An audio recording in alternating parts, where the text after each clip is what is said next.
2 free 5G phones like the Motorola Edge with Turbo Power charging that gives you power for the day in just 15 minutes. And customers 55 and up can get 2 lines of talk, text, and data for only $30 a line. Go to T-Mobile.com/55 to learn more. With 24 monthly bill credits and 2 new lines with AutoPay for well-qualified customers plus taxes, fees, and $35 per line connection charge. Credits end and balance due if you pay off early or cancel. Contact us plus $5 per line without AutoPay. Debit or bank account required. 45% off 2 lines versus AT&T Starter and Verizon Welcome. Plan benefits vary. See details at T-Mobile.com. Motorola Edge requires 68-watt charger. Charger sold separately. Actual performance will vary based on usage and configuration. If you see something, why do you say something? I see safe for my friends. For my community. For everyone here. We all have something worth protecting, a why that unifies us. Report suspicious activity to local authorities. If you see something, say something. This is Joe Cordell of Cordell & Cordell. Cordell & Cordell is the largest family law firm in the country, with over 35 years of helping clients navigate divorce. That does give us certain advantages, for example, in focus and resources. But being big doesn't mean less personal or less local. Our attorneys live and work in your community, and as neighbors, they understand the challenges your families face. If you're a guy facing divorce, remember, Cordell & Cordell, a partner you can count on. Joseph Cordell, licensed in Missouri and Illinois. CordellCordell.com. I'm attorney Brian Ritchie. Big truck accidents can cause life-changing injuries, and life-changing injuries deserve life-changing money. I know big truck wrecks, and I know how to fight those big insurance companies. If you've been hurt by a big truck, contact us at ritchielaw.com. I'm on top of it. Broadcasting live from the Lenovo Studios. WCMC HD1 Holly Springs. 99.9 The Fan. The Triangle Sports Leader. I'm meteorologist Elizabeth Gardner. Variably cloudy skies today. Some cloud cover, some sunshine as we head through the afternoon with a high of 78. A chance of scattered storms, but mainly south of the triangle. 59 and mainly cloudy tonight. Tomorrow's a little warmer with a high of 80 degrees. Variably cloudy with late day showers and storms. Weather update brought to you by Newcomb and Company, where your comfort is their business. Visit newcombandcompany.com. 3 o'clock check of your money. Dow Jones up 479 points. To 39,665. Gostisbehere slipped it out in front, back to Gostisbehere. Second chance, he scores! Here comes Martinook, he's got Stahl with him. Martinook up high, he scores! For Timo Meyer, Meyer's shot kicked away by Andersen, tries the short side, that stays out. Rebound, kick free. Burns saved a goal. Front back to Nemitz, a quick shot in front. Andersen makes the save again. It'll come free Martinook. He'll settle it down. He'll turn and hand it out. And here's a chance. Empty net.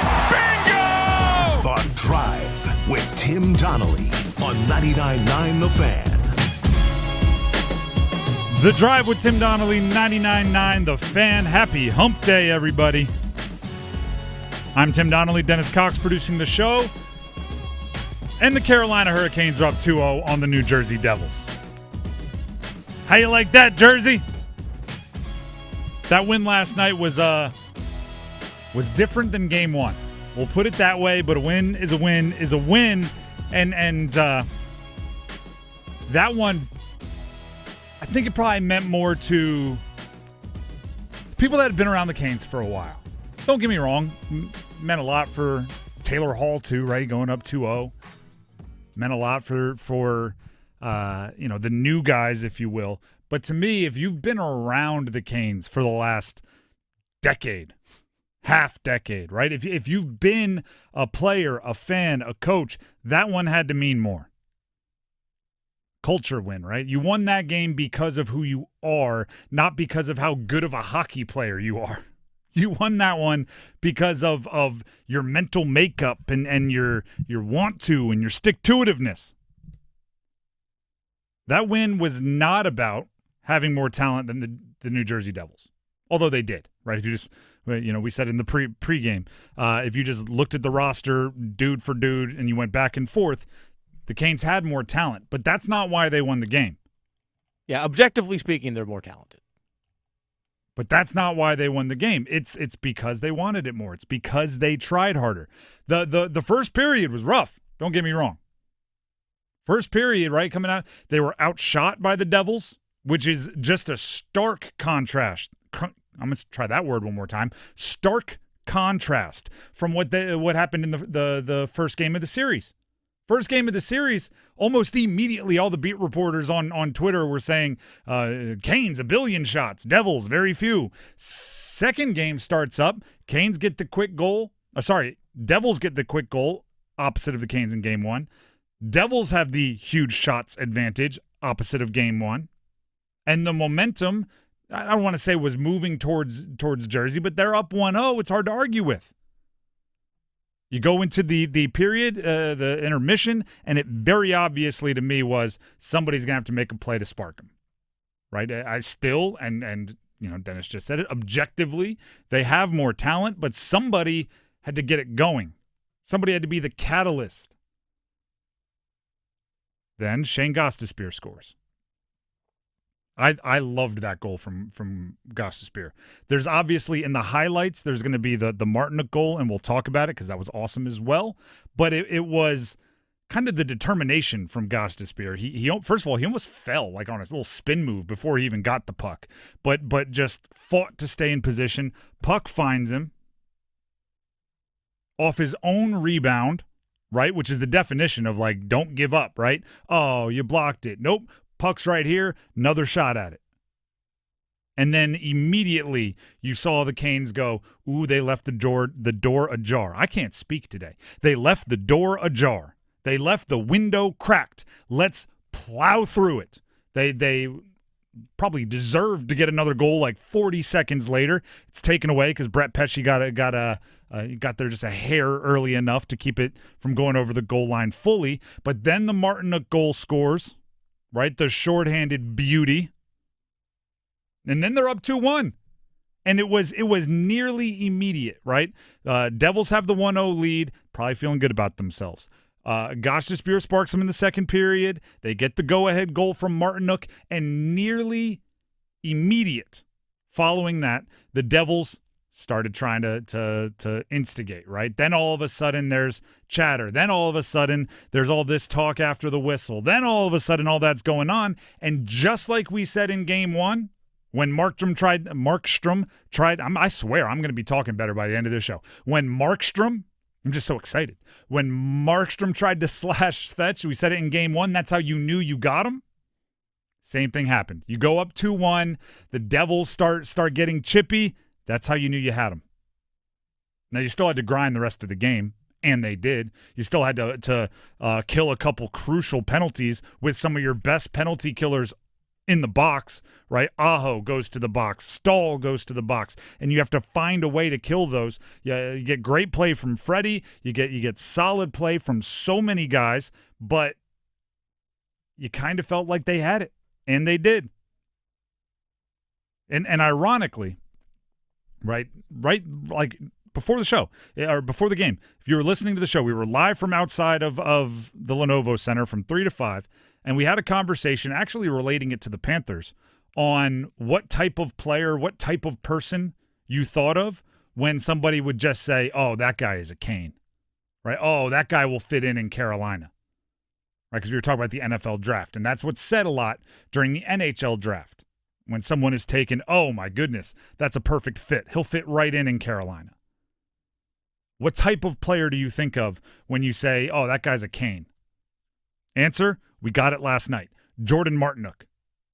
Jordan Martinook looked like he had a dead leg at one point in time and gave up his body, dove, the one-handed swing to clear the puck. It was the determination. It was, I might be on one leg for a couple of minutes and have to go walk it off, skate it off. But for right here, right now, I don't care what it looks like. I'm going to get it's my job to clear the puck. I'm going to get the job done. Rod Brindamore after the game talked about the massive game by Jordan Martinook all over the ice, the shorthanded goal, the play I just described, and so many more. Here's Rod. Well, it's huge, and he was, I can't think of enough good things to say about that game in particular. It might have been his most impactful game, like as a Hurricane. I mean, he's had a bunch, especially in big moments, but just obviously the goal is huge, and but if you watch, there was tons of block shots. They played even at the end of the game, special play there to get the empty netter. So he was all over this game for us. He absolutely was all over the game. Absolutely. And it's a game where those guys were the stars. Aho, Jarvis, we're still waiting for them to have the type of production we're used to. I know Jarvis got the empty netter. I know Aho got the assist on the Gostisbehere goal. We're expecting them to have more production, but getting a win through 2 games where you're really not getting a ton from your top line, you're not getting a ton of stats from your big stars, that's worth its weight in gold. Sebastian Aho had 0 shots on goal. Sebastian Aho had 0 shots on goal, and you won a playoff game to go up 2-0. That's a culture win right there. That's all right, if you're not pulling the rope hard enough, I'll pull harder. Like, that's a culture win. I've said it before. I'm on record saying it. Jordan Martinook is the heart and soul of that team. Like, he embodies everything that you want on and off the ice for that team. Is he most talented or skilled? No, he's not. But you know what you're getting in on a night in and night out basis from him. It's a big, like, you can point to him guy. Like, look at Martinook. He's out there with one leg getting it done. Look at Martinook. He's even on a shorthanded goal, like that kind of he gets an opportunity, he takes advantage of it with a highlight, goes top shelf with it. Like, look at Martinook. How can you not, when you look at Kokaniemi, who, by the way, played well again, like when you look at Kokaniemi and go, you're what, 6'3", 200 whatever pounds, fast, you can't get it done? Look at Martinook. He's over there, veteran, right, making $3 million a year and just grinding. Look at Martinook. It's great. It's a culture win. It's a culture win. I think I posted it on X during the game yesterday, the first 12 minutes. I said Jordan Martinook's the only guy out here making any sort of play for the Carolina Hurricanes. The only guy that stood out in a positive way in the first 12 minutes. Ironically, for a while, it seemed like the two teams were almost playing like 2-on-2. It was the goalie and one guy, right? It was the goalie and Martinook, and it was the goalie and Pesce. Pesce was I know there's mixed feelings there, right? One of the former Canes, but like, I don't know if you could more directly attribute 2 goals being taken off the scoreboard to one guy than Pesce getting the 2 behind Markstrom, right? It was a couple of grinders, couple of goalies, while everyone else tried to figure it out, and the Canes grinder ended up winning it for him, ending up being the star. And that's awesome. It was a really, really fun game. I do have a question about Markstrom, though. Why does that guy hate Svetch? It's a good question. The slashing. It's a good question. I thought he just got frustrated in game 1, right? Markstrom is a little known for that. And I didn't know if it was personal with Svetch. It could have just been, right, anyone with the other colored jersey in front of him, he was going to try to slash. Then yesterday, he kind of punched him in the back of the head, shoved him once he was down, tried to slash him again, and for the second time, missed his intended target and kind of got somebody else. In game 1, what was it, Glass, the defenseman, took the brunt of it and actually went down with a little bit of an injury. And then the ref caught the brunt of it the second time, both intended for Svetch. I don't know what's going on there, but if I'm Svetch, I'm staying right in his face. If I trust myself to hold my emotions, I'm making sure the other team's goalie is rattled. It was funny in the postgame. Sheldon Keefe, their head coach, was asked about it. It was myself, Victoria, and Graham were there in the podium room, and he was asked about it. And he comes out and he says, "Well, honestly, I don't think he's distracted by it. You know, he's a professional. I don't see him getting distracted by anything. I really don't know what you're referring to." Even if he's not distracted, I mean. Clearly is. Why not try, right? It's like, as long as you're not distracted, then it's you know what? All right, prove it, right? If you're not distracted by it, prove it. I'm just going to stand here and you don't get distracted, right? You do that if that's really true. I did love the Svetch. Hey, I'm just skating off the ice. I just happened to bump into Jacob Markstrom along the way. Yeah, just like, oh, I'm sorry, I did not see you right there. That was actually really hilarious. And then I forget who it was on New Jersey's team on the faceoff just before that.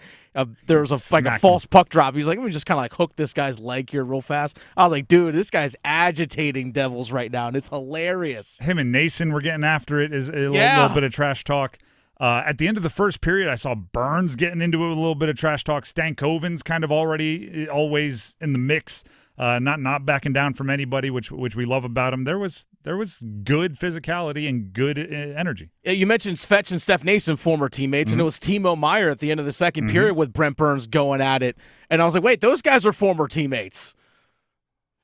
Again, keyword former. I was going to say, the friends in the offseason. Definitely not at the end of period 1 in game 2 of the first round of the Stanley Cup playoffs. The Drive with Tim Donnelly, 99.9 The Fan. We've gone long enough without talking. To me, it was a 2-person headlining performance for the Canes last night. Actually, I'll go 3 because I want Gostisbehere to get his love for the goal. It is Gostisbehere, it was Martinook, and it was Freddie between the pipes.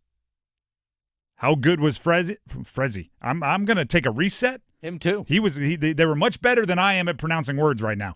How good was Freddie last night? Stick around to find out here on The Drive. Let's go! It's the Stanley Cup playoffs. Aho now to Jarvis. Jarvis, go get the Jarvis goal! Let's go, Canes! Kochetkov, stop! It's on the goal line behind him! He does a snow angel in the paint! Go Canes! Playoff hockey in Raleigh is something that you can't describe, and it's because of you. So we want to be here. The Canes' road to the Stanley Cup runs through us. 99.9 The Fan, the Triangle Sports leader. Are your monthly bills keeping you up at night, wondering how you got so behind? Hey, I'm Roger Moore, CEO of Loan Pronto. I get it. Life is expensive now. Insurance, groceries, cars. And then there's the credit card debt with those obscene interest rates. It's time to regain your financial freedom. And that's what we offer at Loan Pronto, using the power of the equity in your home. We have multiple ways to get you the cash you need, and most clients close in 2 weeks or less, and many don't even require an appraisal. And listen, rates have been plummeting recently. We just locked a homeowner in with an APR in the low 5s, saving her over $1,000 per month, and put $10,000 in her pocket. Life-changing money. Whether you're drowning in debt, have a nosebleed rate you got last year, need home improvements, or simply need cash in your pocket, we can help you accomplish this goal in record time. Call us today and get started with no hard credit pull, just a conversation. LoanPronto.com, 919-381-1760. LoanPronto.com. That's LoanPronto.com. Equal Housing Lender, NMLS 1661781, subject to lender approval, NMLSConsumerAccess.org. To that fix on your car? You got this. On eBay, you'll find millions of parts, guaranteed to fit. Doesn't matter if it's a major engine repair or your first time swapping your windshield wipers. eBay has that part you need, ready to click perfectly into place for changes big and small. Loud or quiet, find all the parts you need at prices you'll love. Guaranteed to fit every time. But you already know that. eBay. Things, people, love. Eligible items only. Exclusions apply. Progressive knows you got enough to worry about in life. Hi, it's your life again. Feel like another year is just slipping away? Yeah, remember all those New Year's resolutions you made? You still haven't finished the first book. Just 19 more to go. I mean, if we're being honest, it wasn't a very realistic goal. Have you ever considered that you intentionally self-sabotage? So what's that about? So let Progressive protect your home and auto, because you've got enough to worry about. Progressive Casualty Insurance Company affiliates and other insurers not available in all states. Prescriptions require an online consultation with a healthcare provider who will determine if appropriate. Restrictions apply. See website for details and important safety information. Price varies based on product and subscription plan. Hey guys, let's talk ED, because millions of men experience it. But not everyone can access or afford treatments like Viagra. Hims can help. Through Hims.com, you can access a full range of treatment options for ED through a 100% online process. To start your free online visit and save up to 95%, go to Hims.com/joy. HIMS.com/JOY. WRAL News at 6 is coverage you can count on. Get the biggest stories of the day and breaking news as it happens. Plus, complete weather coverage of your town. WRAL News has everything you need when you need it, including this special report. Video you will only see on WRAL. Local streets set on fire, all for dangerous car stunts. Someone can get killed, someone can get hurt. WRAL investigates car meetups, putting lives at risk, and the efforts to stop them. Tomorrow at 6. This chance gets out in front, back to Nemitz. A quick shot in front. Andersen makes the save again. His side-to-side movement there on Bastion. Premier.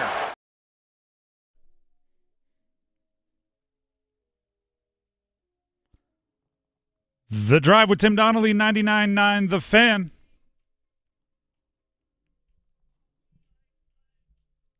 Last night was a very good night for the Canes. They got the win. They're up 2-0 over the Devils. It was also a very good night for Freddie Andersen in goal. And he's getting the appropriate praise, and it's a thing that we would like to see for the rest of the postseason is Freddie playing great in goal. We're going to talk about that, but for all the details involving last night's win for the Canes over New Jersey, we have 2 minutes of gold with our very own Adam Gold. Enjoy.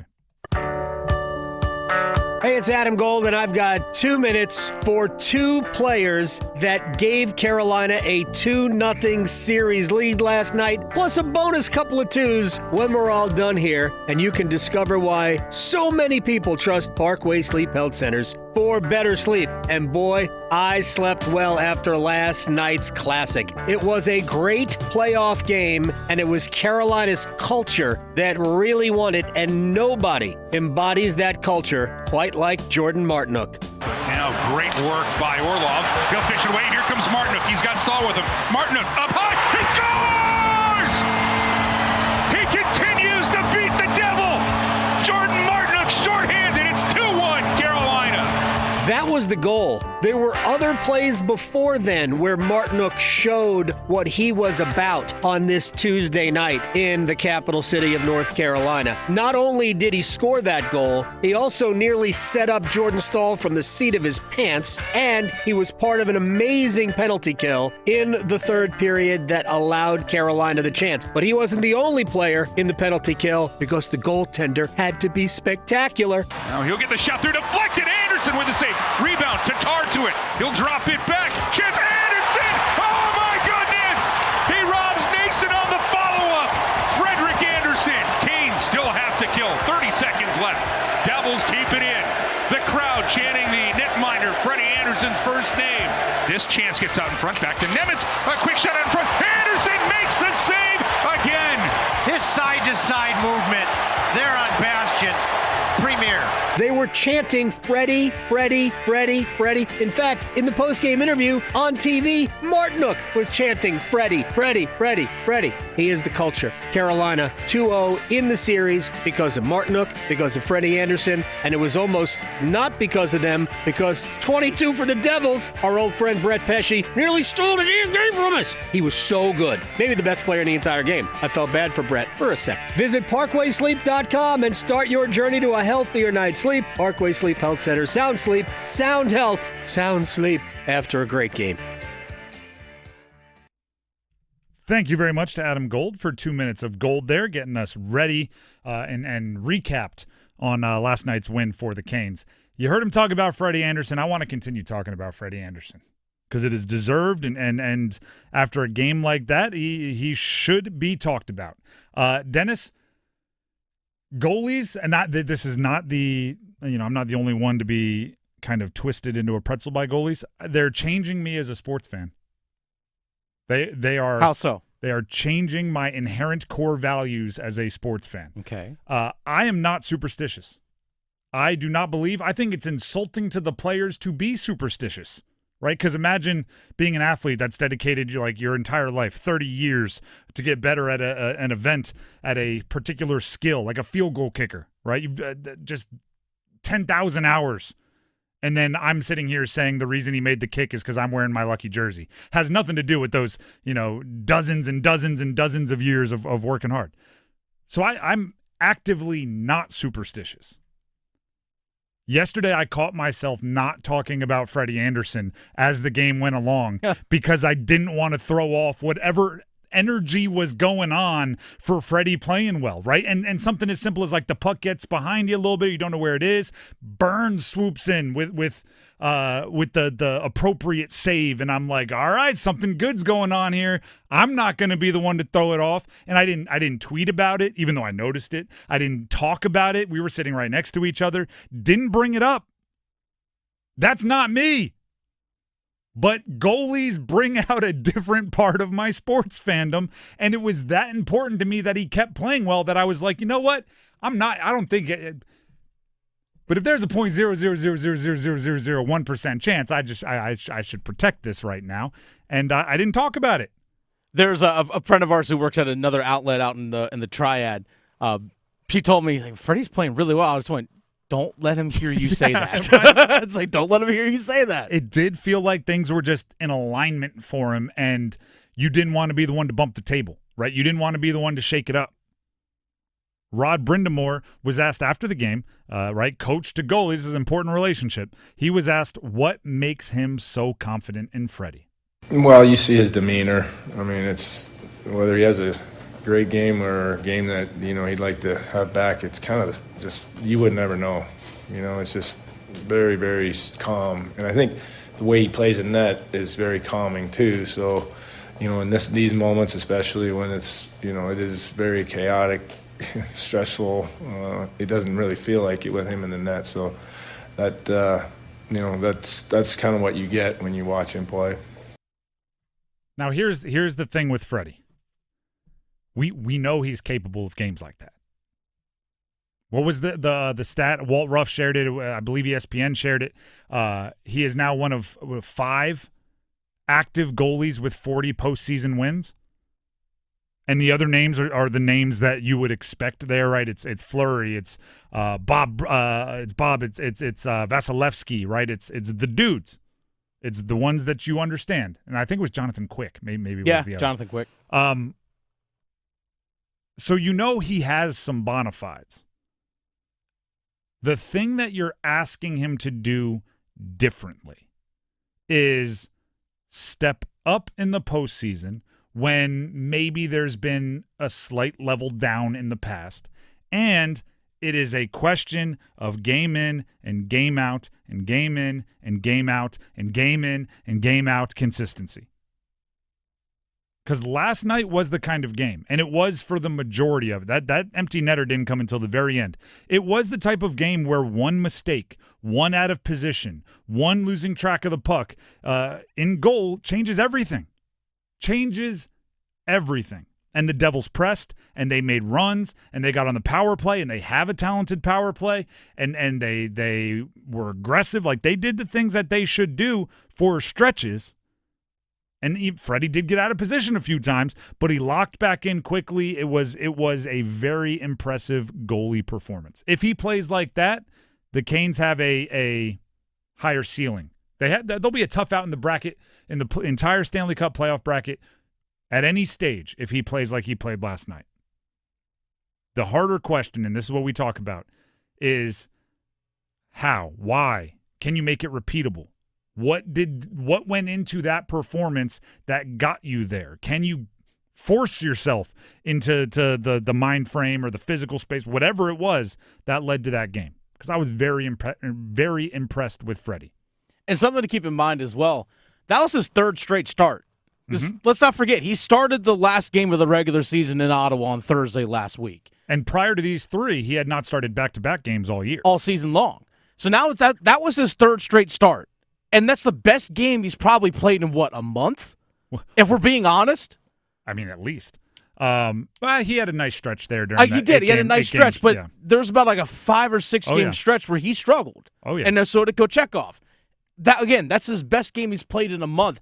I'm wondering, again, this is the major question going on. As the consecutive starts continue to pile up, what can he sustain? That's the biggest question mark. It might help a bunch between now and Game 3 that there's the extra day of rest. They were off the ice today. Having the extra day of rest, how much does that help them? But Friday to Sunday, Game 3 to 4, that's a short turnaround. It's 8 p.m. on Friday, and it's a 3:30 game on Sunday. That's a fast turnaround. And that is, I've been calling it coaching with his instincts. That's where Rod has to get it right, because obviously Freddie's building momentum and he's getting into a rhythm. Right? You mentioned he's been in the net for 3 straight games. You don't want to throw that off. But also, there's probably a point where, okay, Freddie needs a break. Let's get Piotr in there for a game. And knowing exactly when that is, that won't curtail the rhythm, but will get a maximum recharge. There's no book for that. There's no calculator. There's no advanced analytic, right? You just have to know your guy and have hockey instincts, and that's the challenge for the coaching. One of a billion challenges for the coaching staff in a Stanley Cup playoff. I almost said that is the challenge, as if they don't also have to decide what to do with everything else in the game plan and with the roster and lineup. I'm wondering if he's going to tweak the lineup going on the road. Rod Brindamore. There's one move I'd make. There's one move I'd make. Okay. Do you want to say it on 3? Yeah. 1, 2, 3. Jankowski. Jankowski in for Roslovic? Yeah. Yep. You don't get to decide the matchups as much. So on the road, Jankowski a little bit penalty kill, a little bit of better defensively, bigger size on the road. Yep, I'm with it all there. The Drive with Tim Donnelly, 99.9 The Fan. That was not planned, by the way. I kind of stumbled through it. I think I mixed Jankowski and Roslovic's name, but I promise you, we were saying the same thing. The Drive with Tim Donnelly, 99.9 The Fan. I just can't talk today. We're going to take a break. When we come back, the Dean's List, UNC basketball fans. The last bit of news really about your roster. Maybe not the best. Stick around. The NFL Draft. Start the clock. The picks will be in. With the first pick. It's NFL Draft Week. This is football. Welcome to the big leagues. The Carolina Panthers have pick number 8. Oh, yeah, I like that. Insider reports and in-depth coverage all week long on 99.9 The Fan. Let's give these people a show. The Triangle Sports Leader. As America's leading business lender, Bank of America is on your corner and in your corner, right here in the Triangle. With $215 billion in business loans and over 3,700 business specialists across the nation, we help businesses thrive so communities prosper. What would you like the power to do? Learn more at bankofamerica.com/local business. Bank of America, official bank of FIFA Club World Cup 2025. Copyright 2025 Bank of America Corporation, all rights reserved. Make your next tailgate more electric when you plug into a new Ford F-150 or Super Duty truck. Not only do they light up the scoreboard with outstanding payload and towing numbers, with available Pro Power on board, you can turn these Ford trucks into mobile generators to give your tailgate party an extra boost of energy. Visit your Carolina Ford dealer or buyfordnow.com for great offers and to learn more about F-150 and Super Duty. See Owner's Manual for important operating instructions. Total Wireless is made to totally keep up with you. We have unlimited data that never slows you down, covered by the Verizon 5G network, and all for less than $30 a month when you get 4 lines. And the best part, we give you a free Samsung Galaxy A16 5G when you switch to the 5G Unlimited or 5G Plus Unlimited plan. Visit your local Total Wireless store today. Total Wireless, we're totally with you.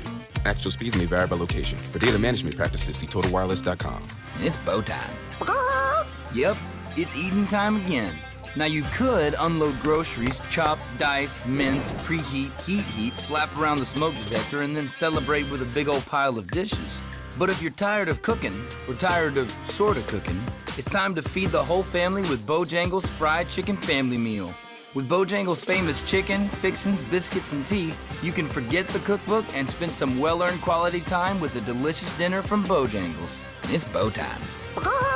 There's no time like bow time. Time to stop whatever you're doing for some of that bodacious Bojangles flavor. Satisfy your craving for flavor and your passion for boneless chicken with Bojangles 4-piece Supremes Dinner. 4 perfectly seasoned Cajun fried whole breast tenderloin fillets. Choice of fixin', a made-from-scratch buttermilk biscuit, and Bojangles legendary iced tea.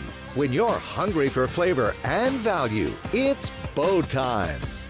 Joint pain in your knees, shoulders, or lower back. It can stop you in your tracks. At DaVita Med Spa and Wellness, we offer a revolutionary course of treatment that can eliminate your joint pain and have you back to your old self in no time. Our regenerative therapies actually help repair damaged tissue to eliminate the pain without risky invasive surgery. If you suffer with joint pain and have been told your only options are medications, steroid injections, or surgery, DaVita Med Spa and Wellness offers non-surgical solutions using your body's own cells with minimal downtime and long-lasting results. Experience personalized, compassionate medical care at its best. Call our office now and see how you can get real, long-lasting relief from joint pain through regenerative medicine and the medical experts at DaVita Med Spa and Wellness, spelled DVIDA. Call 984-333-1313. That's 984-333-1313. 984-333-1313. Come celebrate Global Golf's 4th anniversary sale this week. Don't miss your chance to get a pre-owned TaylorMade Stealth 2 driver starting at $179. Apparel marked down 80% and trade in your current clubs and receive 50% bonus trade-in value. Browse thousands of used clubs, all from top brands like Callaway, TaylorMade, Mizuno, Ping, Titleist, and more. Visit Global Golf today, located on 7320 ACC Boulevard, North Raleigh. Global Golf, home of the best deals in golf. Trade-in bonus applicable towards the purchase of new 2025 products. Gostisbehere slipped it out in front, back to Gostisbehere, second chance, he scores! Markstrom with the save, but persistence is named Shane Gostisbehere, and we're tied at 1. The Drive with Tim Donnelly, 99.9 The Fan. Persistence is named Shane Gostisbehere. That's why Mike Maniscalco is who he is. Perfect way to put it. The Drive with Tim Donnelly, 99.9 The Fan on a Wednesday. By the way, I believe it was yesterday the transfer portal closed in men's basketball, which obviously I believe means women's basketball as well. Women's basketball is today. Today? All right. They got one more day. All right, because the national champ, never mind. Yeah, so that makes sense with the calendar. It's at the end of the season. I should have seen that one coming. Yesterday, men's basketball, the time to enter the transfer portal was yesterday. Women's basketball, the time to enter the transfer portal today. Tomorrow, spring football transfer portal closes tomorrow. Now, you could be in the portal and still commit somewhere after the window closes, just the window to actually enter. And that actually, that bit of information was important because it's going to play in quite a bit to our dean's list. So let's put the class in session.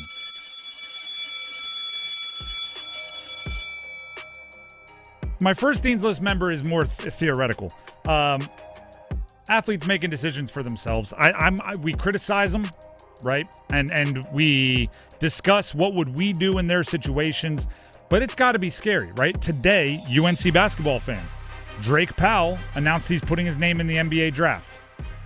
Now, I guarantee you there are some fans thinking to themselves, hopefully keeping it internal and not doing dumb things like tweeting it at the player or finding a family member to email, probably saying that that's a bad decision, right? Some would think, oh, he's not ready. Some would think, oh, he would benefit from another year in college. Some would think, oh, he could be a legend in Chapel Hill. And it's got to be scary for him to take that leap, right? And same with somebody coming back, right? If a player who was flirting with the NBA draft decides to come back to college, risking injury, risking draft stock tumbling. There's a lot of risk involved in every decision. Hitting the transfer portal, there's risk there. So having the gall, having the confidence in yourself to make the decision, hey, you're a dean's lister at least for a day here on the Drive. And then around the Drake Powell news, I'm going to give UNC's basketball staff a dean's list mention. To me, they've been blue collar in the portal, right? Like they wrote out a to-do list and they finished it, right? And now they just get to add something to the to-do list, right? I do think that if Drake Powell stays in the NBA draft, I believe they will need to go find another difference maker, particularly on the perimeter. But the good news is they've been, I don't want to say resting, right? Because no college coach ever rests. But at the beginning of the portal move, I believe they had a to-do list. They wanted a 7-footer, right? After this past season, they wanted size. They wanted a shooter. They wanted, meaning a wing shooter, not an on-ball shooter. They wanted a floor general, somebody with a little more varied skill set, a little bit of size. They wanted a versatile potential star, right? They had all of these things on their to-do list, and they went out and did it, right? 7-footer, Henry Vasar. Shooter, perimeter, Jonathan Powell. Floor general, Kyan Evans. Versatile potential star, Jaren Stevenson, right? And they just check. All right, we're done. We're cool, right? Like starting the weekend with like a fall weekend, you have to rake leaves. You got to trim the bushes. You got to clean the car. You got to do all this stuff, and you're done by 1 o'clock on Sunday because you get to sit down on the couch and watch the football games. That was UNC's transfer portal. They're like, we set out with a lot of chores. We were done in time to sit back and watch. Now they get one more chore, right? It's like, oh, the light is out. You got to go replace the light bulb, right? It's like there's something added to it. List of chores.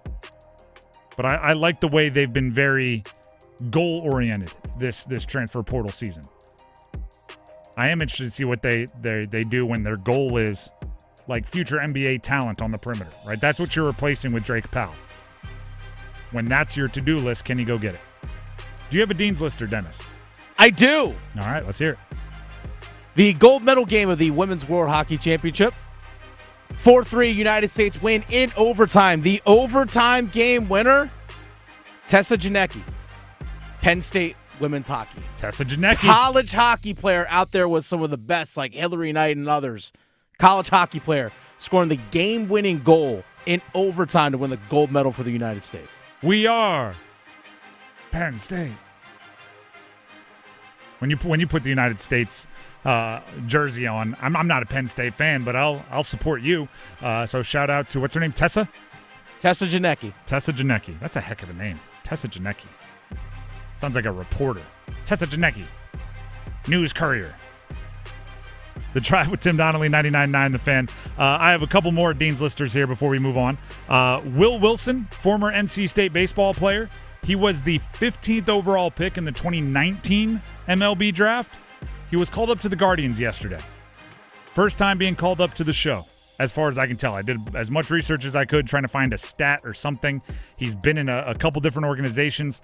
That's a long, long wait for a 15th overall pick. From 2019, they dealt with COVID, where the minor leagues were stripped down to the bare bones, and you had to fight your way through it. As I said, he was a Rule 5 draft pick. He was traded at one point in time.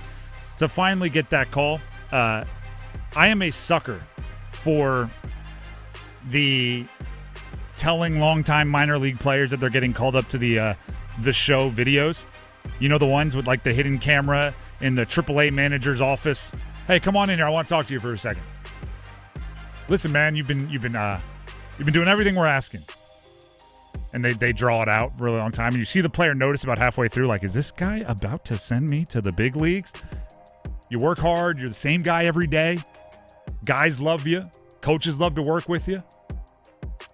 That's why we're going to miss you. Because they need you in Cleveland. And it's, I got to call my mom. Love those videos.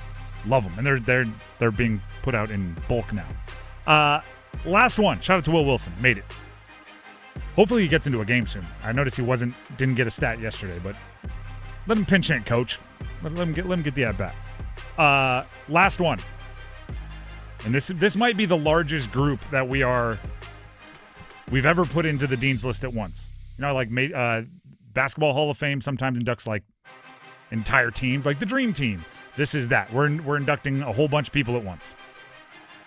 I'm inducting college basketball players whose eligibility is up and have not put their name in the transfer portal because they get it that it's over, buddy.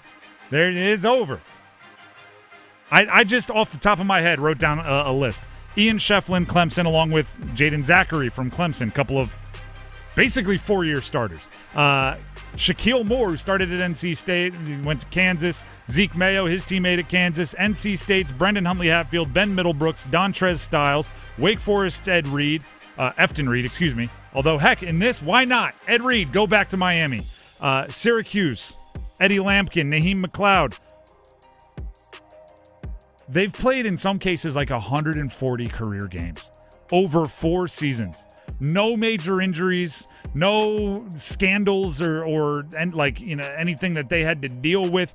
They just have used up all of their eligibility and refusing to give up hope. I'll give Ian Shefflin like a small, hey, maybe it's okay. Because did you see his tweet?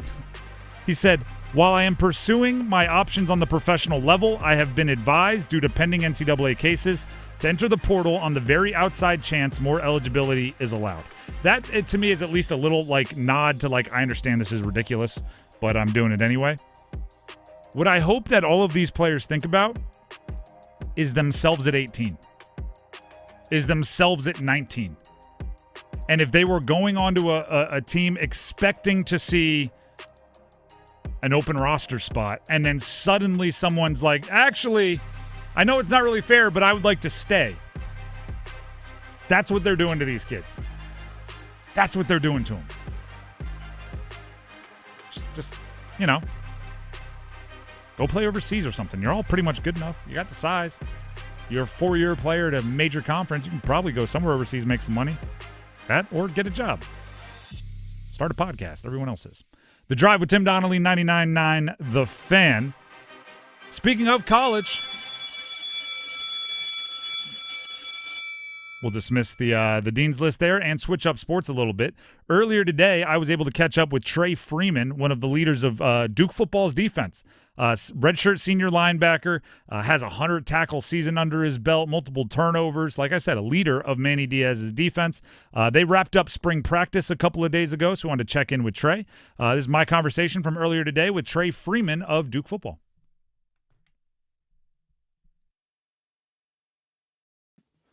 The Drive with Tim Donnelly here on 99.9 The Fan. We are joined by Duke football redshirt senior linebacker Trey Freeman, one of the returning leaders for Duke this year.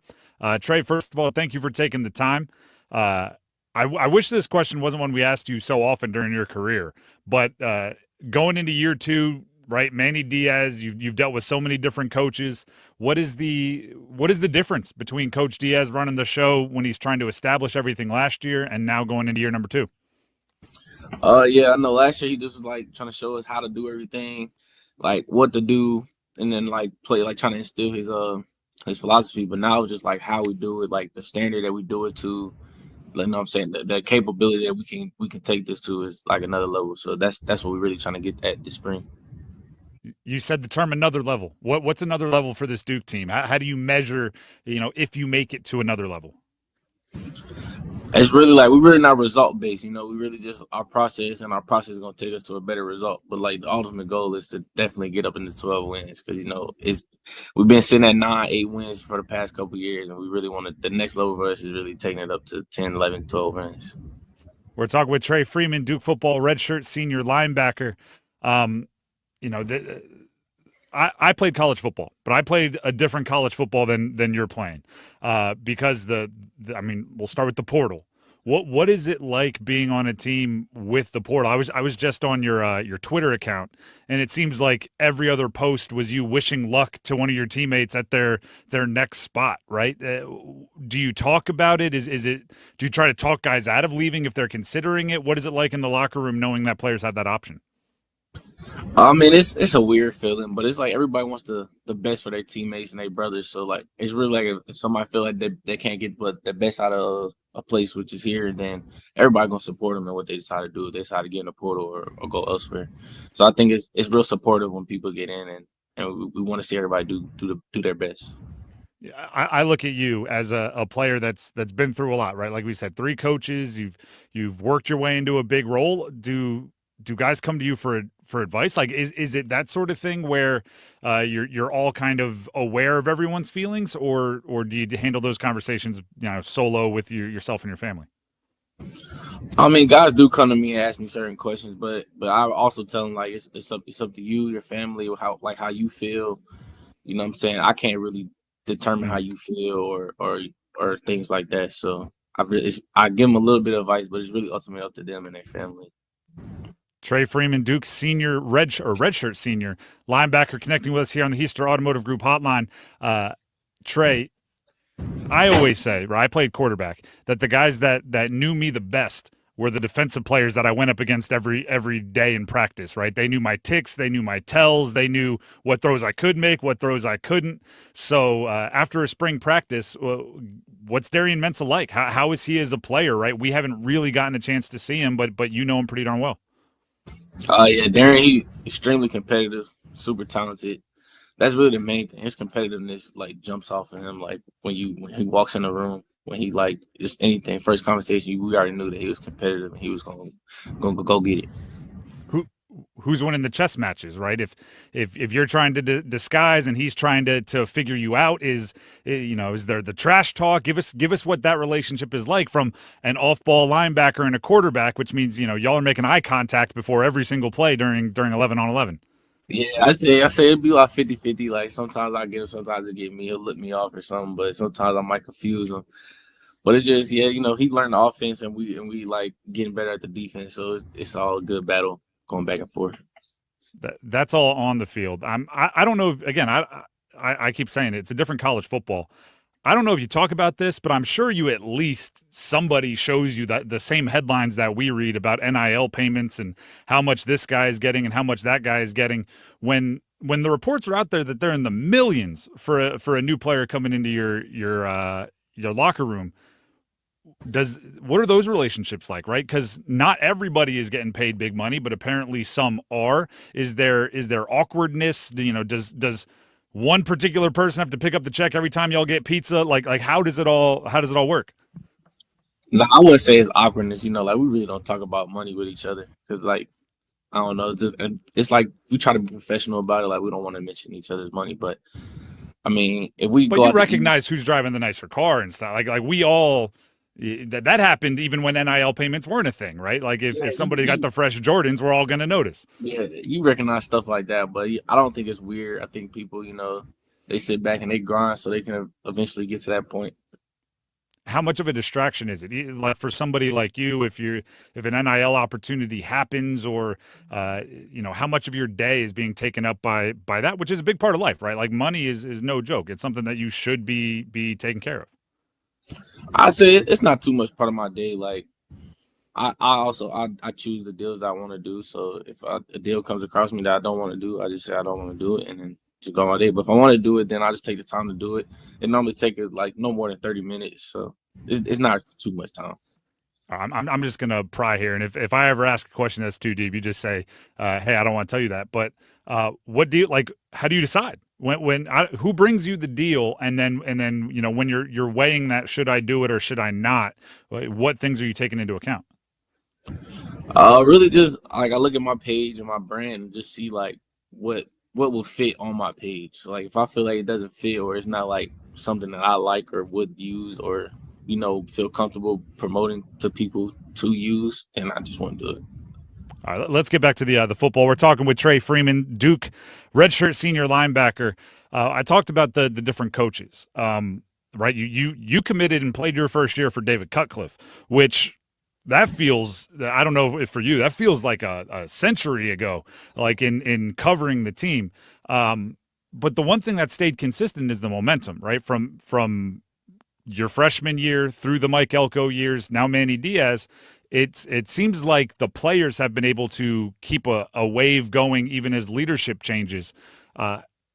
How much of it is player owned, right? Because that's what coaches always want a team in a season to be, right? Led by the players. When you just keep making improvements as a program with a different coach at the helm every couple of years, what does that say about the culture and players in your locker room? I mean, I think it says our culture is great. It kind of got developed with Dwayne Carter, Jacob Monk, and Graham Barton. Like they set the foundation, and it's up for the players. Even though we have different leadership, just to keep up the standard, and that standard is, excellence. And then it also, I would say, our weight room, Coach Feely, like he also going to instill that standard that we have to perform to, and it just brings us all closer together. So I think it's the players that really keep this thing going. Just the coincidence you named three guys that were all draft picks and all making it to the NFL. Do you have to be a future pro in order to be the culture setter, or are there guys in the program that maybe don't end up cashing checks on Sundays but still kind of pass that along? There's guys that don't make it there that always assist that keeps the standard up. Even guys that maybe like they might not play as much, but they've been here. People respect them, and their word matters. All right, along those lines, every year in spring, right? Spring practice happens, and there's a few guys or a guy that kind of announce themselves, right? Hey, I got a lot better, or I'm ready for a bigger role. Who kind of popped a little bit this spring that we should get to know if we don't know already for next year? I say Chase Tyler, wide receiver. And then I said Kamari Robinson, corner. Give us a reason. I mean, I can tell everybody else, but like if you're watching on YouTube, you know what I just saw, which was like a knowing smirk where he kind of was like, get ready. But what did those two guys show you? So the people listening can also get the same vibe we just got. Yeah, Chase, he just has athleticism and a catch radius that's like it's hard to find nowadays. He makes catches, he makes plays against the toughest competition that we can't give him in practice. And then I say K-Rob he just battles. Like he's been in the game a little bit. I think he's gonna be in the game a lot more, and he battles and he competes. And I just love his fight and his fire that he brings to the game. What about my guy Luke Murgott? He went to my high school. His mom was my math teacher. He's in your linebacker room. So first of all, if he's misstepping anywhere, let me know. I'll get moms on it, and she was a college athlete in her own right. She'll get him set straight. But is as one of your kind of, I assume, right, guys following in your footsteps in that off-ball backer position, is he ready for a spotlight? Oh yeah, Luke's ready. Like Luke's gonna get a lot of run this year. Luke is, somebody I've took under my wing since he got here. Like Luke's my guy, and I expect Luke to have a great season too as well. All right, good. That's what I want to hear. I won't have to report back to my old math teacher. Last question here before we let you go. A little fun one. I was on your Duke bio, and it says you lettered in basketball when, in addition to a couple other sports, when you were at Northern out there in kind of in the area, Northern High School. A lot was made about the highlights of Riley Leonard, one of your old teammates. You obviously aren't watching the games on TV, but every single game they showed the windmill dunk 700 times. He's gone. You lettered. Who are the best hoopers on the team? Like if you're playing 2-on-2, who's the one you want to make sure is your teammate? Probably Chase Tyler for sure. Oh, okay. Yeah, Chase Tyler's getting a lot of love. Yeah, Chase Tyler cold at basketball. He's cold. All right, and would you put yourself anywhere near the top of that? I'm not. I'm probably like around like 7. Okay. It's probably about 6-7 guys ahead of me, but I'm not too far down. So if you're playing 5s, you're getting the call. You're a starter. Yeah. All right. Trey, we appreciate you for taking the time. Good luck this offseason, and good luck this fall. Thank you. Once again, Trey Freeman, redshirt senior linebacker, one of the leaders of the defense for the Duke Blue Devils football team. Momentum, as I said a few times there, on the way up over the last half decade for Duke, and they're looking to take another step. The Drive with Tim Donnelly, 99.9 The Fan. Do you know how, first of all, impressive the Canes have been and how crazy the transfer portal has been? We are almost an hour into the show. I haven't even mentioned the NFL draft is tomorrow. We got to make that right. We got to get to it. NFL draft talk. 28 hours. 28 hours. We'll get to it coming up next. The Adam Gold Show. And I get asked all the time, what's the key for Carolina to go far in the playoffs? There are 2 keys. One is obvious. Got to get decent goaltending. Either Frederik Andersen or Pyotr Kochetkov need to be at least good. But if you want to go far in the playoffs, Andrei Svechnikov has to be something resembling the player that got a $7.75 million contract. The Adam Gold Show, weekdays starting at noon on 99.9 The Fan. Hello, I'm John Heister for John Heister Chevrolet in Fuquay Varina. And people are asking us, how are you selling so many cars all of a sudden? Well, did you know that the Beltline has opened up the outer loop? We're only 28 minutes from Knightdale. We're only 19 minutes from Clayton and 15 minutes from Apex. We're now the most convenient Chevrolet dealership to reach in the Triangle. It's just one more reason to get off your keister and come to Heister. Now at John Heister Chevrolet, get up to $13,000 off a new 2025 Chevrolet Silverado 1500. Together, let's drive. Stitches, itches, aches, and pains. Strep and sinus, minor sprains. Pink eye, earaches, fever, flu. Virtual visits, physicals too. At WakeMed MyCare 365, we offer both walk-in primary care and urgent care. So find the MyCare location nearest you at wakemed.org. Walk right in, and for just about anything from asthma, rashes, and examinations to x-rays, labs, and vaccinations, make MyCare your care. Doesn't the North Carolina Education Lottery Winners Club give the best massages? I've never felt so relaxed. Thanks to this month's scratch-offs, this is our life now. It's like winning again and again and again.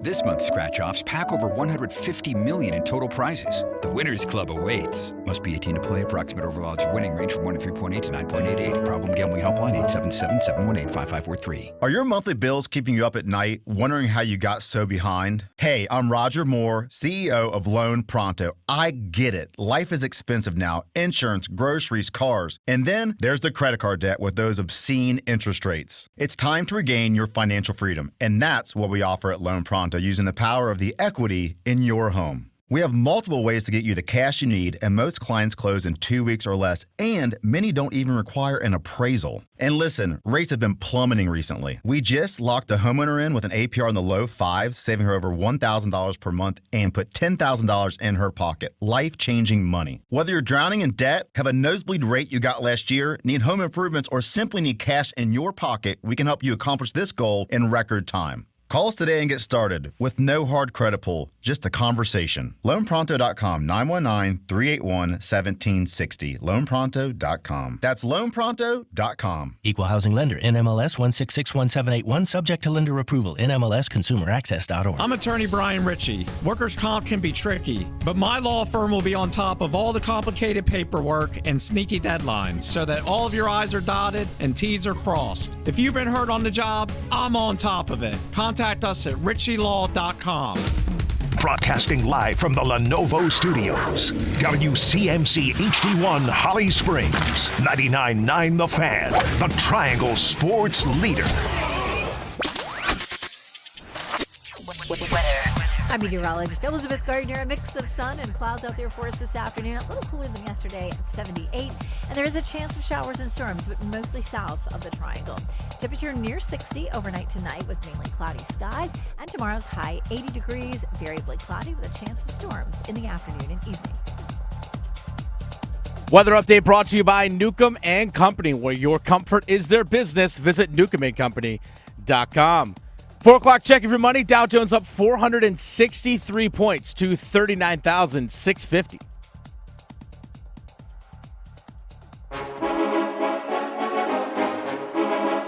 Let's move the chains. Time for football at 4.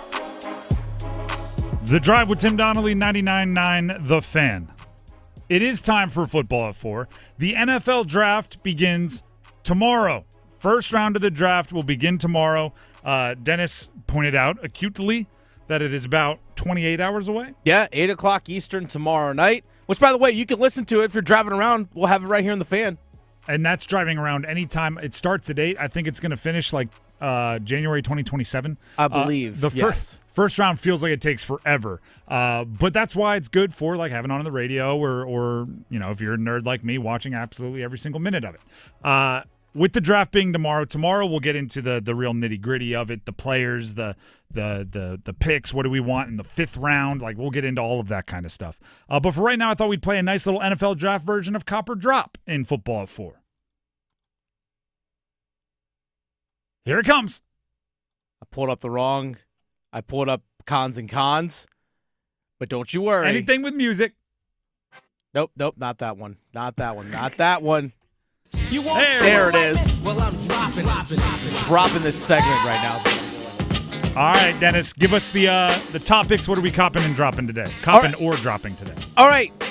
8th overall pick for the Carolina Panthers. Cop or drop. The Carolina Panthers trade out of the 8th pick. Cop or drop. So if I drop it, that means they're sticking and picking at 8. Yes. I'm dropping it. It's funny. So you're saying they're going to stay at 8 and pick? I think they're going to make the pick. And that's mostly gut feeling, right? It's nearly impossible to predict trades. But unless there's a team that like desperately needs a quarterback and there's an obvious move up, I don't see the Panthers desperately needing a quarterback. Here's the thing. This is the part of the calendar, right? The next 28 hours. But really the previous 24, including and then going into the next 28 hours. I believe absolutely nothing that everybody is telling me. If there's one person that sounds crazy and they're telling me with conviction, I look into that, right? If there were one insider out there going, you know what the Panthers are going to do? They're going to draft a quarterback. I have insider knowledge that they hope Shedeur is there. I would laugh at him first, and then I would go, all right, he's putting his like career integrity on this. Maybe it's happening. What I get curious of or leery of is when every insider is saying the same thing. And the reason why I get leery of that is, do you really think a team said like, all right, everybody, scouts, GMs, everyone in the front office, call everyone you know in the media, and I need you to tell absolutely all of them this very specific thing, and then have them actually do it? So in the last, 24 hours, Ashton Genty to the Jacksonville Jaguars with the 5th pick it's Todd McShay, it's Adam Schefter, it's Dane Brugler, it's Daniel Jeremiah, it's Peter Schrager, like all of them. I'm going, you think they told everybody and then they're just going to do it? So I'm leery of that. The fact that, 2 is that the Browns? The Browns at 2, the Giants at 3, the Raiders at 6, the Panthers at 8. They all want to trade back is becoming the thing. Yeah, maybe, but also, if everybody's saying it, I don't believe it. So I think they're going to stick and pick at 8. I think they'll get someone they want. Yeah, it's a two-way street. It's always a two-way street. You got to have someone willing to come up. Watch me San Francisco at 11 that comes up. They want an offensive lineman. If Will Campbell falls, they don't want the Chicago Bears to take him. Calling it right now. San Francisco at 11. All right. They haven't gotten burned by trading up in the first recently. Trey Lance. That's a little bit different. When you find Brock Purdy, they also have 11 picks, by the way. San Francisco does. They have a lot of picks. They have to pay Brock Purdy too, so rookie contracts are very, very important to them. They also need to do that. Cop or drop. The Panthers have pick number 57 overall, which is in the second round, the 25th pick in the second round. Cop or drop. The Panthers trade up in the second round into the top 50. Cop or drop. I think this is more likely. He's there. What would you say there? 59, 57? 57. So they got to trade up at least 7 picks? Yep. I'll cop that. Both picks they made, well, one of them ended up being the last pick in the first round. But they traded up to get Xavier Legette. Then they traded back and then back up to get Jonathan Brooks. It just seems like Dan Morgan goes into a draft knowing what he wants at that part of the draft. Granted, it's a small sample size, just one draft that he's run.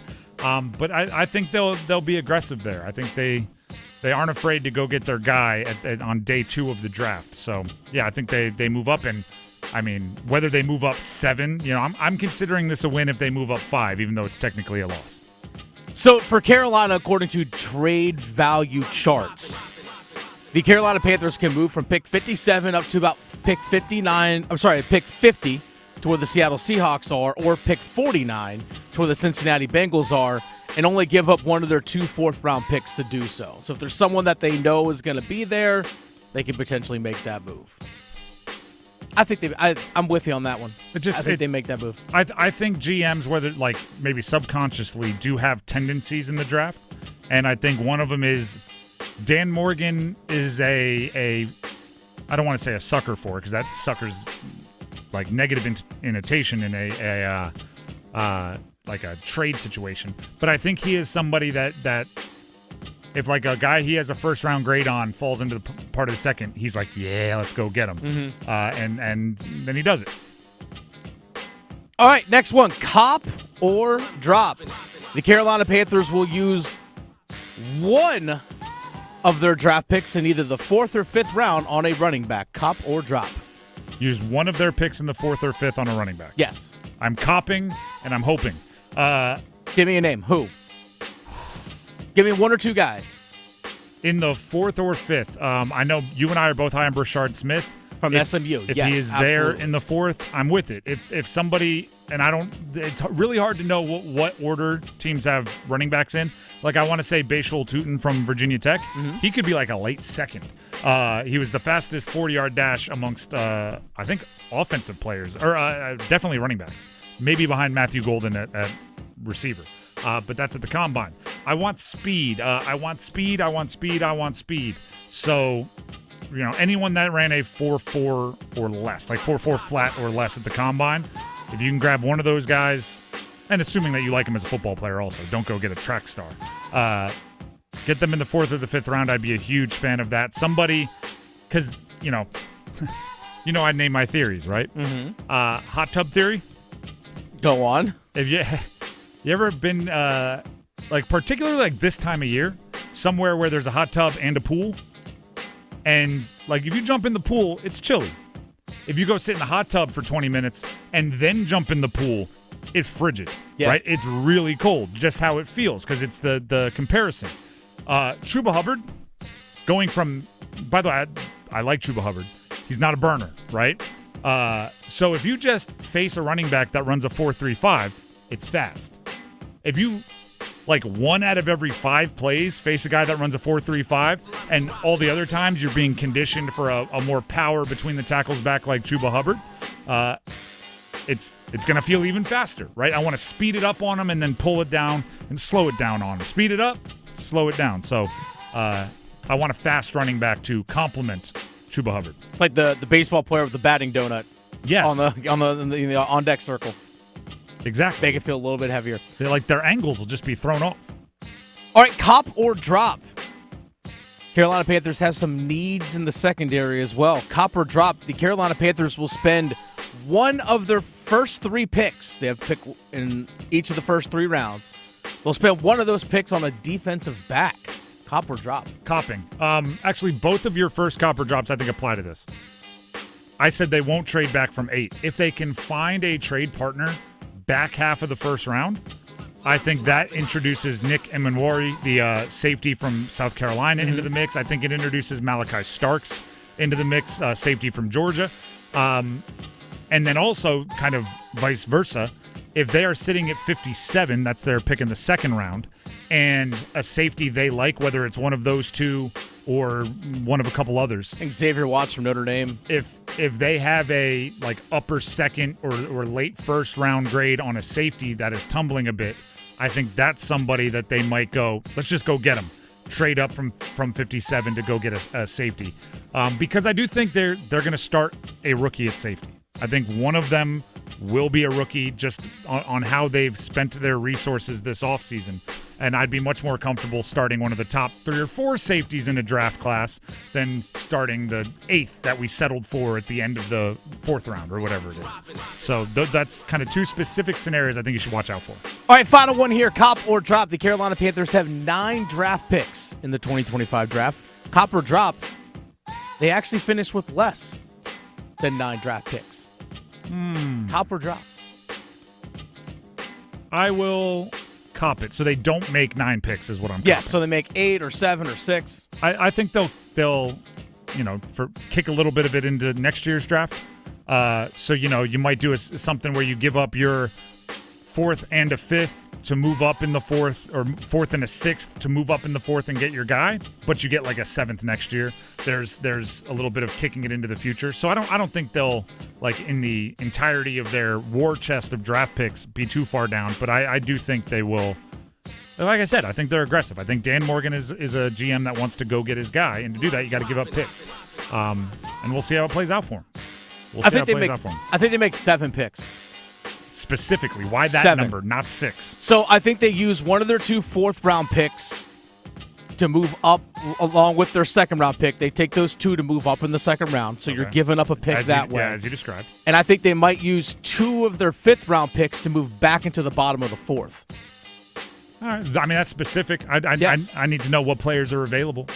So they would have a pick in the 1st, and the 2nd, a 3rd, 2 in the 4th, a 5th, and a 7th.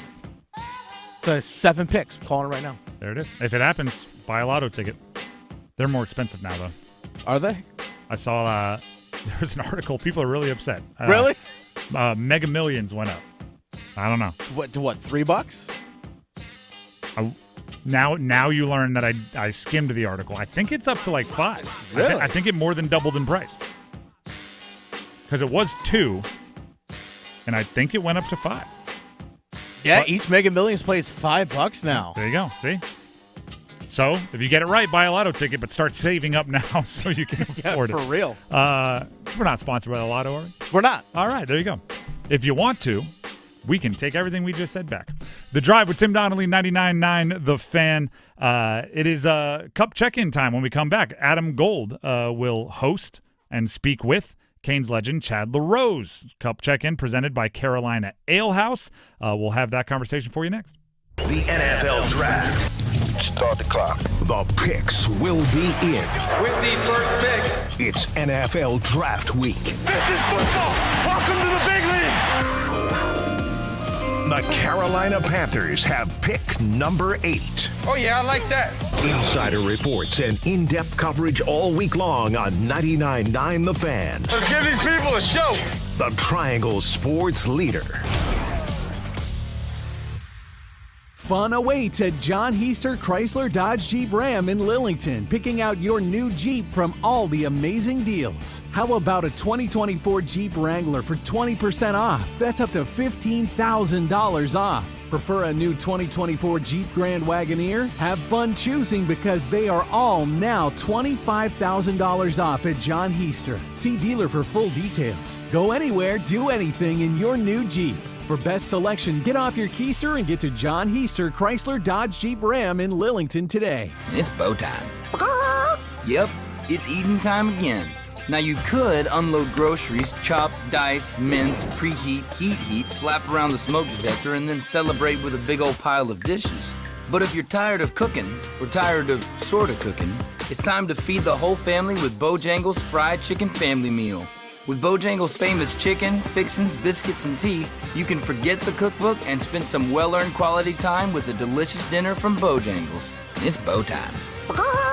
There's no time like bow time. Time to stop whatever you're doing for some of that bodacious Bojangles flavor. Satisfy your craving for flavor and your passion for boneless chicken with Bojangles 4-piece Supremes Dinner. 4 perfectly seasoned, Cajun-fried, whole breast tenderloin fillets. Choice of fixin', a made-from-scratch buttermilk biscuit, and Bojangles' legendary iced tea. When you're hungry for flavor and value, it's bow time. Wesley Financial Group is not a law firm. They told us nothing but lies. These timeshare thieves out there are terrible. They bullied us. Our timeshare is all a scam. They stole from us. They were thieves. I was completely taken advantage of. Hello, I'm Chuck McDowell, founder and CEO of Wesley Financial Group, and I know the tough spot you're in. Are you asking yourself, why did I buy that timeshare? I'll tell you why, because that presentation wasn't a normal sales pitch. It was a show to convince you that timeshare is a great investment. They told you it was available today and today only. They said you're foolish if you don't buy, and unfortunately, you believed them. We get over 3,000 complaints a week from folks just like you that were misled into buying a timeshare. Give us a call. I guarantee if we take you as a client, we will cancel your timeshare or you'll pay nothing. Call now for your free information kit. 800-885-4884. 800-885-4884. 800-885-4884. Sweetie, come here. Don't worry. I see a lot of patients with the exact same thing. Ever since the ice skating rink went in next door, Or is it more than Dr. Clark's business is heating up. So many patients need my help. How will I find time to see all of them? They need to hire a scheduler, stat. I need Indeed. Indeed you do. When you sponsor a job on Indeed, it's easier for talented candidates to find it, which makes it easier for you to hire them. Visit Indeed.com/credit and get $75 towards your first sponsored job. Terms and conditions apply. Now a nice play by Brad inside the Canes blue line. Sends it across, hammered right on, and Mr. Andersen makes the save. He has his movement side to side.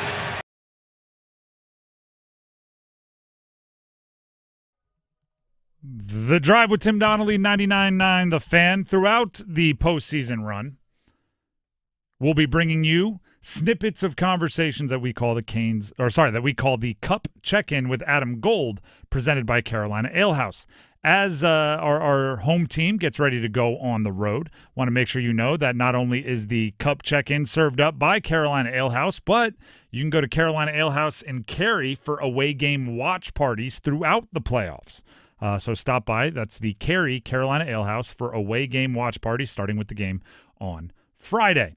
The Cup Check-In today not only features our very own Adam Gold, but Canes legend Chad LaRose. Here it is. And we are checking in on the Hurricanes' playoff run in the Stanley Cup playoffs. One of the things that Rod talked about in the press conference after the game, because he was talking about there were so many plays that Martinook made. Yes. But the play at the very end, right? You have a face-off to the left of Andersen. Stahl doesn't really win it, but Martinook wins it, right? 100%. And Yep. then he holds on to it and gets it to Jarvis. Yeah, and those are things that don't go on the score sheet, right? I learned that early on playing with Roddy and Eric Stahl. Like, it's not always the center winning the draw. Wingers better jump in. I remember if it was a 50-50 puck and I lost it, Brendan Moore would be giving me that eye. So those were big things. The one he laid on his butt, and I thought he got tripped. But then he made the pass into Jordan. It was a little in front, but like kind of the wheelhouse. I was sitting watching the game with my girlfriend, and I was like, "Do you know how hard that is?" So yeah, he played great, man. He's always blue collar and engine for the team, man. So I mean, this is going to sound patronizing, but he reminds me a lot of the way you played. So what is it about these games that speak to players like Jordan, players like you? Yeah, because it's more of a ratty type, grind type game in the playoffs, and he plays it so well, right? I mean, those were times to shine because all the little things are amplified, right? Mm-hmm. So when you do all the little things all year, they really show up in the playoffs because that little thing that you're doing saves a goal or a little play that might get overlooked in the regular season. But when you're dialed in like he is on every little thing, then it gets amplified and it shows, right? I mean, you don't win the game without him yesterday because not only New Jersey came out great, right? Yeah. They came out putting pucks at the net, and their D were coming down the walls and creating the forecheck and keeping it in zone, and we bent, but we didn't break, and that's a testament to him always staying with his game. Martinook does always plays pretty much the same way always. When you're watching games, can you hear Rod Brindamore in your head? Oh yeah, I mean when the camera goes to him, after the first goal, there was like a cluster at the bench, right, with the change and stuff, yeah. And Orlov was kind of like, "What do I do?" There's four guys, right, and you could see after that goal, Roddy, the veins were coming out of his head, and then he chews that gum like it's a piece of titanium, and so he's intense, man, and you don't know whether it's sometimes even when they're winning, you're like, they talked about it on the sportscast. They were like, and the Carolina Hurricanes, they'll be happy. Rod Brindamore will be happy with game one win. And you looked at Roddy and they even said, well, I mean, he doesn't look like he's happy, but so he's always on to the next thing, right? He's always prepared and always focused. So, there's nobody better. The Drive with Tim Donnelly, 99.9 The Fan. Thank you to Adam. Thank you to Chad LaRose for a little Cup check-in, getting you all the details and reactions from a Canes legend. The Drive with Tim Donnelly, 99.9 The Fan. We didn't get to it yesterday, so we need to pick it up where we left off a couple days ago. It's time for the ladder challenge.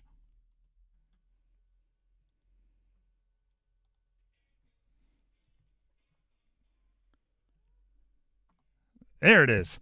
All right, the way this works, I haven't explained it in a while, so if you've heard this before, bear with me. The ladder challenge is where Dennis and I compete monthly. We are coming up about a week left in April. Every single show we make a bet. and we roll over all of the winnings, all of the stake, and we bet it all the next day, with the idea being that if you win a bunch of times in a row, you can make some money. Here's the fun part, as we call it.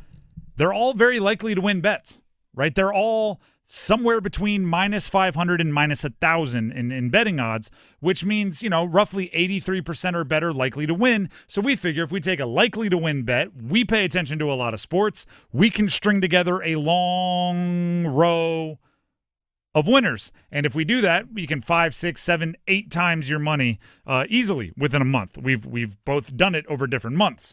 Now, I say all of that to say this month is not going to be one of those months.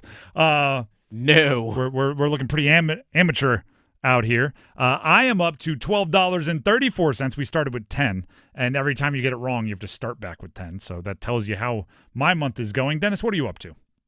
Well, I was up to $14.55, and I actually did make a pick yesterday. Did we do it on air? We did not. Okay. So I did as well, but did you win your bet? I did. As did I. But I don't know if we can. Well, we could state it. Let's keep the money flowing. All right, then I have to go and add money to the bet I placed tonight. Okay, well that's the case. Then I'll go back to. I'll revert back to the previous total. Okay. So yesterday I was going to take, of course, a hockey score at the Ottawa Senators and Toronto Maple Leafs at over 3.5 goals. That hit, but we won't count that one. So I'm at $14.55. I'm going to take the Washington Capitals and the Montreal Canadiens tonight. Minus 675 on over 3.5 goals. So my $14.55 will turn into $16.70. I'm having a really hard time getting away from points plus rebounds plus assists bets in the NBA playoffs on superstars. That's fair. Couple nights ago, we haven't revisited it yet. I had Nikola Jokic, 40 or more. He had a 26-point triple-double. So big fat winner there. Nailed it. Yesterday, the bet that I placed, but we didn't get to say on air. I had LeBron, 30 or more. Big fat winner there. And tonight I'm going Jaylen Brown. I only need 25 or more points plus rebounds plus assists. Okay. Versus Orlando, minus 700. Celtics lead the series. When I placed this bet a couple hours ago, Jason Tatum was a game-time decision with a wrist injury. I don't expect a game-time decision to keep out a competitor like Tatum in the postseason, but I do think there might be just a slight difference in the hierarchy of usage, right? If somebody's a little less than 100%. I think Jaylen Brown's underrated. I think he gets a tiny bit excited when Tatum is not 100%, because then he gets to say, like, haha, superstar coming through. So, yeah, 25 or more points plus rebounds plus assists.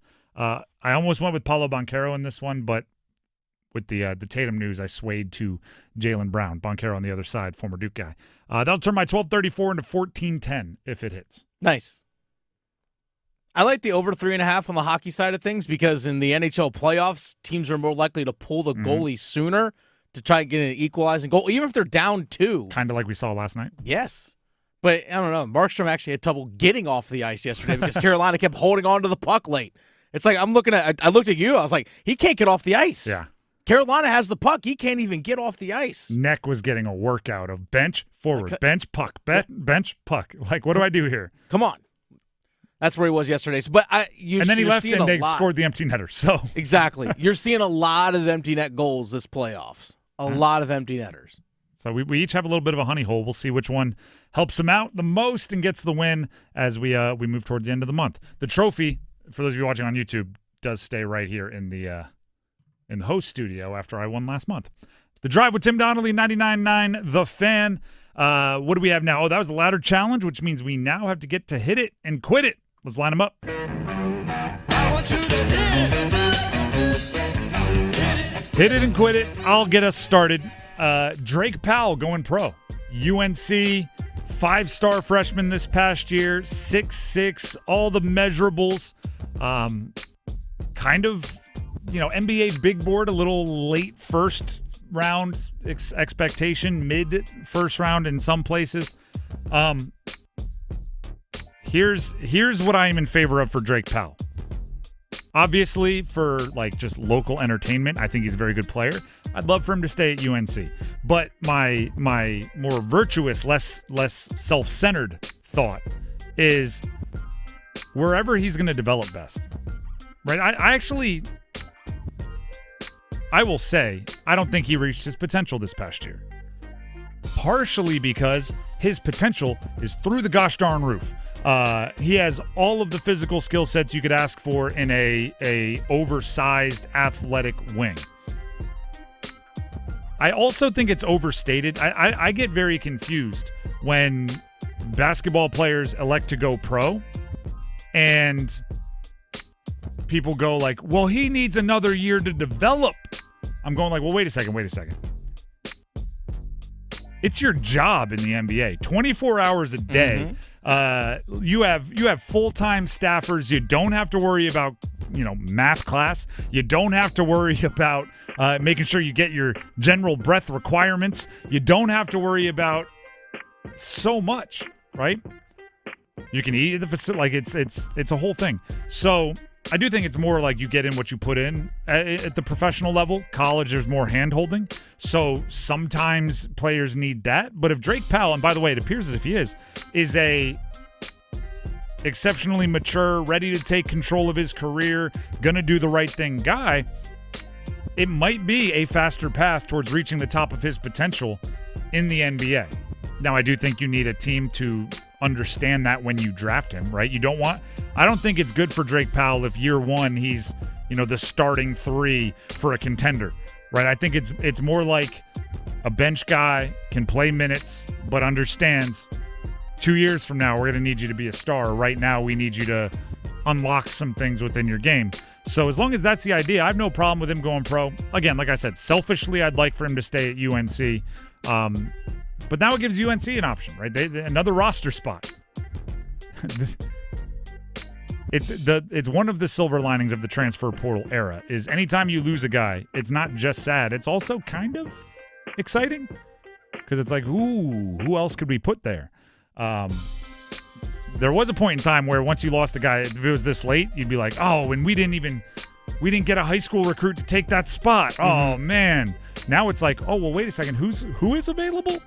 Who scored 22 points per game in the Sun Belt? Like it's like you can go find somebody to fill those shoes. And something to keep in mind as well, when you're talking about Drake Powell and that untapped potential, he played much of this past season out of position. Yes. Early in the year, Hubert Davis was asking him to play the 4 at 6'6", whereas when he actually was able to play the 3 or the 2, you saw him actually play more to his potential. He's already, just based off his athleticism, already a really good defensive player. That's something that his game that actually stuck out to me early on. I said, wait a second, usually defense is the second thing to come. For him, defense was the first thing that stood out to him. But when he actually was playing at the 3, when Jalen Withers emerged late in the year playing the 4, you saw Drake Powell actually play up more to his offensive potential. And again, like you said, it's through the roof for that guy. He has all the bit of athleticism. Shot 38% from 3, which isn't terrible. So here's the other thing that's kind of bittersweet. Everything Dennis just said about him playing out of position, that would have been solved this upcoming year for UNC. They went and got Vasar. They went and got Jaron Stevenson. I think they still expect to have Van Allen Lubin back. Caleb Wilson is the 5-star freshman power forward coming in. I mean, he might get legitimate time at the 2 if he were to return to UNC. It's a good point. Which would be just a massive lineup and would have been really exciting to see. But I can't fault him if the NBA is calling and he thinks that's the right move. You got to do what's best for you. Everybody else is. By the way, Inside Carolina was reporting that he is going to maintain his eligibility. I guess he's not going to sign with the agent. So if he decides, hey, you know what? Actually, I'm getting reports from the people saying, hey, actually, you're going to be more of a second-round pick or even maybe undrafted, then he can still come back to North Carolina. I think the deadline's in June, if I remember correctly. But nonetheless, he's maintaining that eligibility or potential to come back to Carolina. The fact that he waited this long to make this announcement, I'm thinking he got some kind of feedback that made him go, okay, but that's just a guess. Yeah, I'm with you. Let's quit that. Let's hit this. Let's get a soundbite. There it is. Where are we going next, Dennis? We're going to actually go to Charlotte and the Carolina Panthers. Okay. A lot of the Carolina Panthers are actually down in Charlotte today or over the last couple days because little off-season conditioning, little off-season workouts. And your guy, because he's a quarterback, Bryce Young actually spoke to the media earlier today, Tim. What did he have to say? Well, let's actually dive on into it. A lot of questions about the Carolina Panthers and what are they going to do at wide receiver. They're going to draft Tet McMillan. Are they going to maybe go after Tyler Warren, the tight end from Penn State? Well, the question is, Tim, what about that first-round wide receiver they drafted last year in Xavier Legette? How quickly you forget. How quickly we forget. Well, it was a pretty forgettable season for Xavier Legette last year overall. Bryce Young, what has he seen from last year's first-round pick this offseason? I mean, you could see the focus the entire offseason. He's been here working, getting better.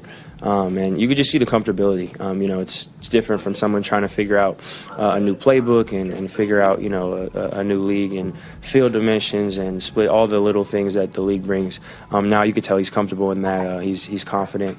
The way that he's moving, running routes, catching the ball, it all looks great. So I'm super excited for him. And as a team, as offense, we're super excited for him and for the unit. Did you hear that, Tim? 1,000 yards, 10 touchdowns. You heard it here first. Career? No, right now. Oh, you're saying this season? This season. Okay. Yeah. Because he finished with less than 500 in his yards receiving in his rookie year. Okay.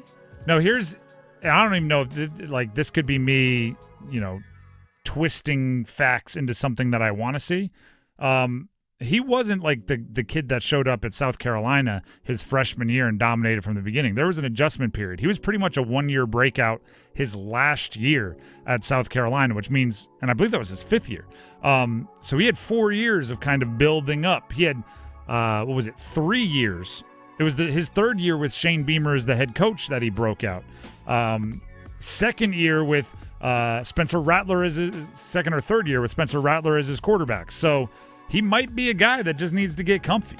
If I'm the Panthers, I am optimistic about Xavier Legette. I am hopeful for Xavier Legette, but I am not banking on Xavier Legette, right? I'm trying to find another number 1 pass catcher and saying, great, if Legette becomes one, we've got 2. That's sweet.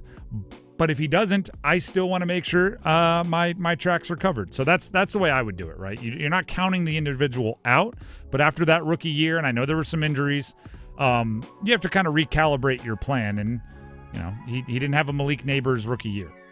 He did not, but you never know. Year 1 to year 2, you expect a jump. Hopefully he stays healthy because again, he had that foot and ankle injury that he was dealing with last year, and there's also that long-term wrist injury that he was dealing with too.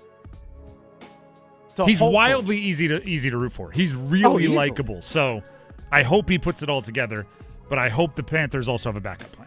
Well, hopefully for Bryce Young and for Xavier Legette, the continuity from year 1 to year 2 is going to be there. Dave Canales coming back.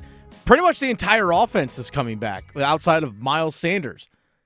Bryce Young talked about having continuity from last year coming into this year. Kind of take it to a graduate level from a philosophy standpoint, from leadership standpoint, from X's and O's standpoint. This time last year, it's all about learning and all about memorizing and trying to understand the nuances, and then you're kind of anticipating what it's going to be like on the field and live. Now fortunately, I already have that under my belt. We all do as a offense with the same staff coming back. So now it's really owning up to that graduate level of the offense now that it's the 2nd year in it. We kind of got the kinks out, started to kind of form an identity a little bit. And now it's really starting and expanding on those details early on and having those conversations earlier so that we can have a foundation that's a lot more in-depth now that it's year 2 in the system. 4,000 yards and 25 touchdowns, Tim. You heard it. You heard it here first. Improvement. Yeah. You heard it here first. Yeah. Slightly better. Let's get crazy. Hey, how about this? How about top 20? How about top 2/3 of the league in scoring? How about just get out of the bottom 3 in yards? There's a lot of room for improvement, specifically offensively.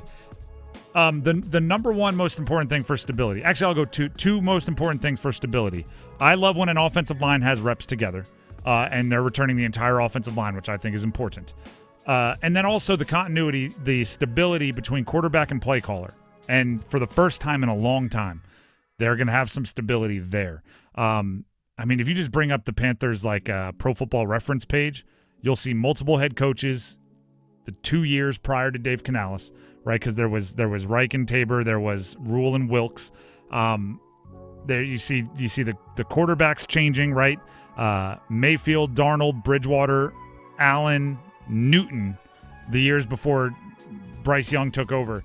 Just having stability at those two spots, right? Like head coach, play caller, combo, and quarterback with Bryce Young is worth its weight in gold. It truly is. You know what? Let's just ride out, hit it, and quit it with one more from Bryce Young. Give us the last clip. All right, so Bryce Young also talked about, because of that continuity, the offense can just hit the ground running going into week one. I think there's always urgency. I think that's really important.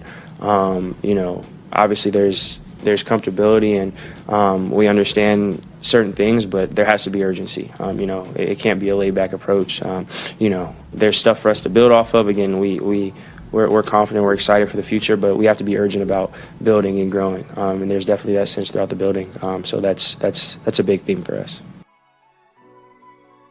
Do you know what they didn't do last year? Hitting the ground running, starting fast. Everyone wants to do it. Last year was the complete exact opposite, right? Those first two games, I don't even the opposite of up is down. What's the opposite of running? Paralyzed? Standing still? Yeah, like not moving backwards. I don't even, whatever it is, to the 100% max, they were doing the opposite of running to start last year. And it took them until week 12 to kind of rid themselves of the stench of what that start did. And I'm sure just for their quality of life, their enjoyment of the season, winning one of the first couple of games, right? And having some things you can point to say, at least we did that well. Because there was very little, right? The offense wasn't playing well. The defense was playing worse. The defense wasn't playing well. The offense was playing worse. There wasn't a ton to point to. So getting something that they can enjoy early in the season, I think is good for everybody's mental health. We have no idea who they play week one, by the way. Well, I'm sure they probably in 99 days we have the Hall of Fame game. That's true, we do. 99 days That's from now. the preseason opener. You said we know the teams too, right? It is Detroit and the Chargers. So Lions and Chargers. Antonio Gates is going into the Hall of Fame. That makes sense. Yeah. Who's going in from Detroit? I don't know. Huh. Barry Sanders is already in. Is it Calvin Johnson? No, he's been in. Oh, he's been in. Never mind. I don't know. They don't have a lot of them. You just named all two that we could name. Night Train Lane? It's not like the Lions were loaded up. Is somebody from Detroit or something like that? Maybe a coach or a front office or something like that, an owner. I don't know. I'm probably missing someone obvious. The Drive with Tim Donnelly, 99.9 The Fan. The actual draft is tomorrow, which means today is our very last mock draft Wednesday. There's going to be some finality to it. I'm going to put some names out there in order, 8 of them, because you're picking 8th. Stick around. Dear McDonald's, your breakfast menu, fire. 10s across the board. I could be happy with anything, even though I ordered the same thing every time. Thanks for not judging me. I'll try something new next time. Maybe. Get your faves for less. Buy a sausage McMuffin with egg for $2.50 at any size Sprite for $1.49. Price of participation may vary, cannot be combined with any other offer or combo meal. Ba-da-ba-ba-ba. Welcome to Staples. Hi, I hear Staples prints it all. Oh, you bet. Posters, banners. Can you print it all for Mother's Day? Oh, of course. Photo gifts like canvas prints, photo puzzles. Can you print it all for graduation? Sure can. Custom cards and invites. Can you print a huge banner with the grad's picture? Oh, definitely. Even an embarrassing baby picture? Oh, those are the best kind. I know, right? Print it all for moms and grads at Staples. And right now, get 40% off custom cards, invites, and photo gifts. N75 exclusions apply. Visit staples.com/print for details. Are your monthly bills keeping you up at night, wondering how you got so behind? Hey, I'm Roger Moore, CEO of Loan Pronto. I get it. Life is expensive now. Insurance, groceries, cars. And then there's the credit card debt with those obscene interest rates. It's time to regain your financial freedom. And that's what we offer at Loan Pronto, using the power of the equity in your home. We have multiple ways to get you the cash you need, and most clients close in 2 weeks or less, and many don't even require an appraisal. And listen, rates have been plummeting recently. We just locked a homeowner in with an APR in the low fives, saving her over $1,000 per month and put $10,000 in her pocket. Life-changing money. Whether you're drowning in debt, have a nosebleed rate you got last year, need home improvements, or simply need cash in your pocket, we can help you accomplish this goal in record time. Call us today and get started with no hard credit pull, just a conversation. LoanPronto.com, 919-381-1760. LoanPronto.com. That's LoanPronto.com. Equal housing lender, NMLS 1661781, subject to lender approval, NMLSConsumerAccess.org. Progressive Home Quote Explorer lets you easily compare rates, so shopping for insurance might be the easiest part of owning a home. Definitely easier than this. Psst, honey. Honey! What? Shh, there's a salesman walking up the driveway. Oh no, he's got a clipboard. What do we do? Get down. Down? On the floor, you... Shoot, did he see us? Why are you breathing so loud? Home ownership isn't easy, but with Progressive's Home Quote Explorer, shopping for home insurance is. Progressive Casualty Insurance Company affiliates and third-party insurers. Comparison rates not available in all states or situations. Prices vary based on how you buy.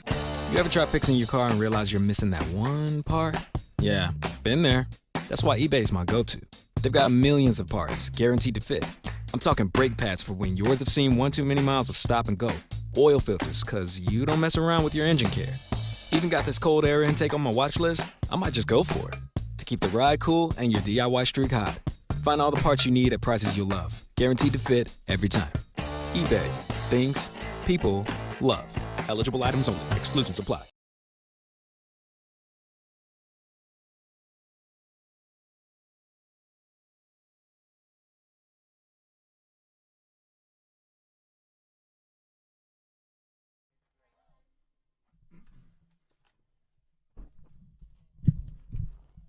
The Drive with Tim Donnelly, 99.9 The Fan. It is a mock draft Wednesday here on The Drive with Tim Donnelly on 99.9 The Fan. We've been doing this for months now. Every Wednesday, touching on some form of a mock draft piece of news or looking at what the Panthers should do with their picks. Tomorrow, after the show, we'll all go home. We'll pop popcorn. We'll get friends and family together, and we'll watch the NFL draft. That's what everybody does, right? And the Panthers are picking 8th. Now, there's a lot of ways to prepare for an NFL draft, and I think, mock drafting is one of them. Now, that's not to say that the team is, reading Mel Kiper and Todd McShay. I think they should try to avoid all of that and not be influenced by the outside forces. But I do think it's smart for them to do mock draft exercises, like mock trials, right? Like mock debate clubs or whatever, where you get into a room and you run through all the situations. There it is. That's that sign. I don't know if this is true or not because I saw it on social media. Did that sound debut in 2007? Because in my mind, that sound's been around longer than I've been alive. Like, as long as I've watched football, that sound has meant we're about to get a draft pick. Everybody, shh. Well, who are they going with? But somebody on social media said it debuted in 2007, which I was like, I was a junior in high school? That doesn't make any sense. Well, Dennis, I can tell, is looking it up. I think 2005. See, even that's not right. I mean, it might be right, but it's not, right? That's the Mandela effect thing. It's definitely been around since the 80s. Probably wasn't even broadcast in the 80s. Either way, that's a side conversation we don't need to have. There is one piece of information that I believe every single team should have going into the draft on Thursday, if you have a pick in Thursday's draft. And it's a very simple piece of information. Names, like if you pick, say you pick 17th, you should have 17 names in order, right? Because then no matter how chaotic it gets, no matter how many trade offers you're fielding, if you get down to the last 20 seconds on the clock and you're about to have somebody leapfrog you for a pick, you can just look at the list. You've crossed out the ones already picked, and you know there's going to be someone there that you like, that you've evaluated, that you see some value in. That's what I'm saying. So for the Panthers, 8 names. You need 8 names, 1, 2, 3, 4, 5, 6, 7, 8 In order. No one has to know. It could be in a folded piece of paper in Dan Morgan's pocket, but it is literally your break glass in case of emergency option, right? You get distracted. You're talking with this team. The trade falls through. Oh, no, what do we do? You reach in your pocket, you open it up, and you go, we'll take this guy. Call it in. So I did that this morning. I sat down. I looked at all the possible names, looked at all the possible needs, right? Because in some of these cases, you definitely want to trade out. But, hey, this is when panic sets in. I have 8 names in order, and no matter what happens, you have a roadmap. Number 1 is Travis Hunter, right? Hey, someone's got to be at the top of the list. Is he going to be there at 8? No. But, again, this is a panic situation. Number 1 is Travis Hunter. He's the wide receiver / cornerback / really good player from Colorado.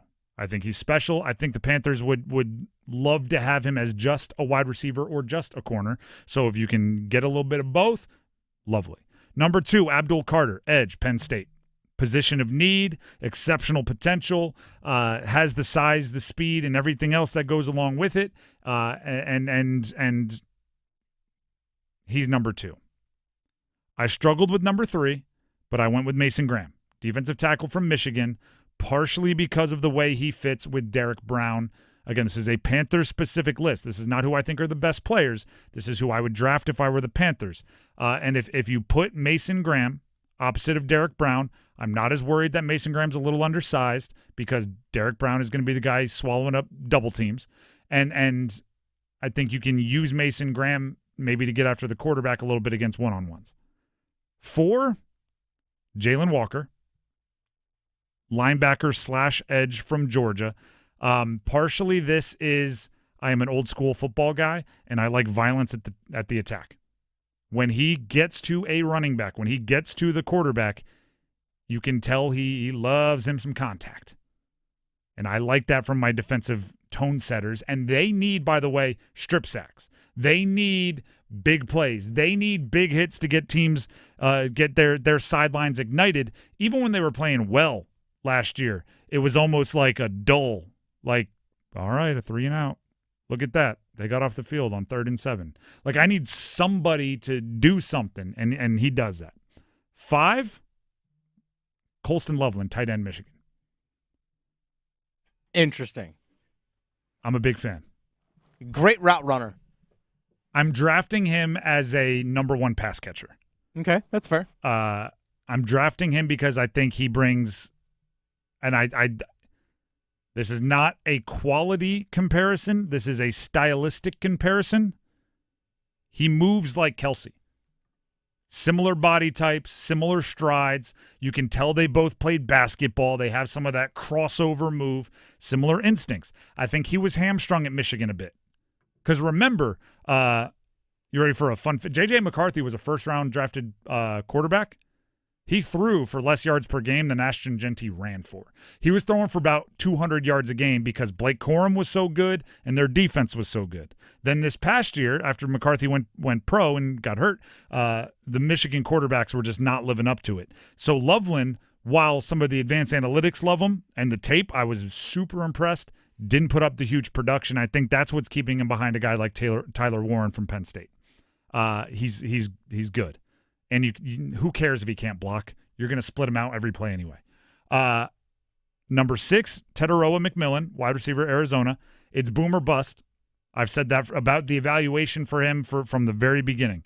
If he can separate in the NFL, he becomes like, I don't know, Plexico Burris / it's name another tall wide receiver you like, Mike Evans. There's also a very low floor if you can't separate, but I'm at number 6 on my list. I'm willing to eat that risk. 7, Tyler Warren, tight end, Penn State. Same thing. I think it's valuable to get a number 1 pass catcher. He brings more versatility. You could even, in a world where the tush push might get banned at some point, he was a quarterback in high school. He did the Wildcat thing at Penn State. He caught passes. He threw passes. At one point, he was the center of a play. Like he snapped the ball and he caught a touchdown. Look it up. Craziest trick play of the year. And then finally, number 8, Emeka Egbuka, wide receiver, Ohio State. wildly polished. There's no doubt in my mind he can come in and be an effective NFL wide receiver. I think Bryce Young would absolutely love him. I don't know if he has like all-pro Devontae Adams potential, but he has like long career written all over him. I just think it's slot. It's going to happen. And if you put him in that wide receiver room, he levels everybody up. That's 8 names in order that if everything goes to bleep in the fan, the Panthers have a player that they like, that fits a need, that brings them in, and they don't have to act like they it's the panic move, right? And there's a reason why the first round has 10 minutes on the clock. You need a little bit more time. There's not and I know some of you don't do it. There's not a fantasy football player amongst us that hasn't made a pick and 20 seconds later going, why in the heck did I don't even like that guy. I don't like the team. I don't like the coach. I don't like his role in the offense. But that's the player I drafted because there was 30 seconds on the clock and it was making the beeping noise, the little deep, deep, deep, deep, deep, deep, deep, deep, deep, deep, deep. So you made the pick. There's no excuse to do that at the NFL. Fantasy, it's because all you did was, before the draft, you looked up two lists from Twitter and you called it your prep. 8 names. Right there in order, specific positions, starting heavy on defense, ending with pass catchers because I think that's almost just as important. Roll through them one more time. Give me the list of 8 names. Travis Hunter. Okay. Abdul Carter. Okay. Mason Graham. Okay. Jalen Walker. All right. Colston Loveland. Okay. Teteroa McMillan. Tyler Warren. Emeka Egbuka. Okay. Now, again, that's if you have to stick and pick. Do I want to take Emeka Egbuka with the 8th overall pick? Absolutely not, because I think he could be available at pick 20. So the ideal would be to trade back and take him there and get draft capital. But this is like you're on the 1-yard line to trade back, right? Maybe you're trading way back. Maybe you're trading a couple picks back. You're on the 1-yard line, and then the team with 20 seconds left on the draft clock goes, never mind, I'm out.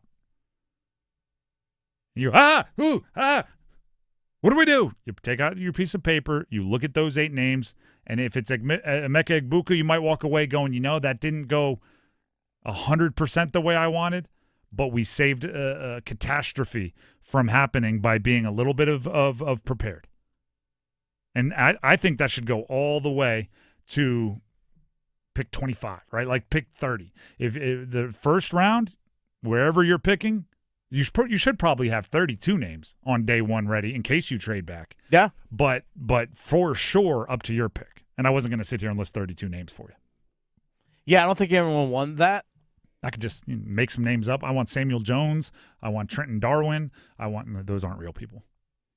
Could have fooled me. Could have fooled me. Obviously, Abdul Carter, Travis Hunter, those guys are going to go high. Mm-hmm. Of the 8 guys that you just listed right there, who's realistic at number 8? Like, who's realistically, I think going down your list, who's realistic if we at were to number do 8? percentages, I think there's 0% Hunter Carter. Yeah. Mason Graham, I would throw 20% chance that he's there. Okay. Jalen Walker, 50. Teteroa McMillan, 50. Everyone else I'm pretty confident. Maybe not Tyler Warren. Tyler Warren, 50. But Colston Loveland and Emeka Egbuka, I'm fairly certain should be there. Everybody else, there's some varying degree, but other than Hunter and Carter, yeah, they're gone. You got to trade up if you want one of those. Okay, realistically, who would you take of those guys you mentioned? You know what? I'm going to do something in radio we call a tease. We have a whole show tomorrow. Oh. I will give you like my top 3, my ideal picks all tomorrow. And by the way, I'll do that for like every round. Because I think ahead of the draft, having an idea of positions you want to target in different rounds is important. Okay. But the draft is tomorrow. Our last mock draft Wednesday. I gave you 8 names in order, and we'll have more tomorrow. I promise you. Tomorrow will be quite a bit of NFL draft, in addition to Canes and Portal and everything else. The Drive with Tim Donnelly, 99.9 The Fan. We'll take a break. We have the starting 5 coming up next. Bill Belichick. He was at the Canes game last night. He'll be in another country in 2026. I'll explain that one coming up.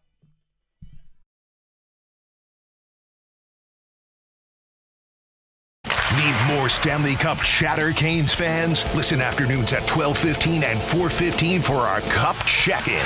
Served up by Carolina Ale House. Adam Gold talks with hockey's best past and present, bringing you the latest insight on the chase for Lord Stanley's Cup. It's the Cup Check-In on 99.9 The Fan. Served up by Carolina Ale House. Come to Carolina Ale House Cary for away game watch parties throughout the playoffs, or visit carolinaalehouse.com/Canes. It's bow time. Yep, it's eating time again. Now you could unload groceries, chop, dice, mince, preheat, heat, slap around the smoke detector, and then celebrate with a big old pile of dishes. But if you're tired of cooking, or tired of sorta cooking, it's time to feed the whole family with Bojangles Fried Chicken Family Meal. With Bojangles' famous chicken, fixins, biscuits, and tea, you can forget the cookbook and spend some well-earned quality time with a delicious dinner from Bojangles. It's bow time.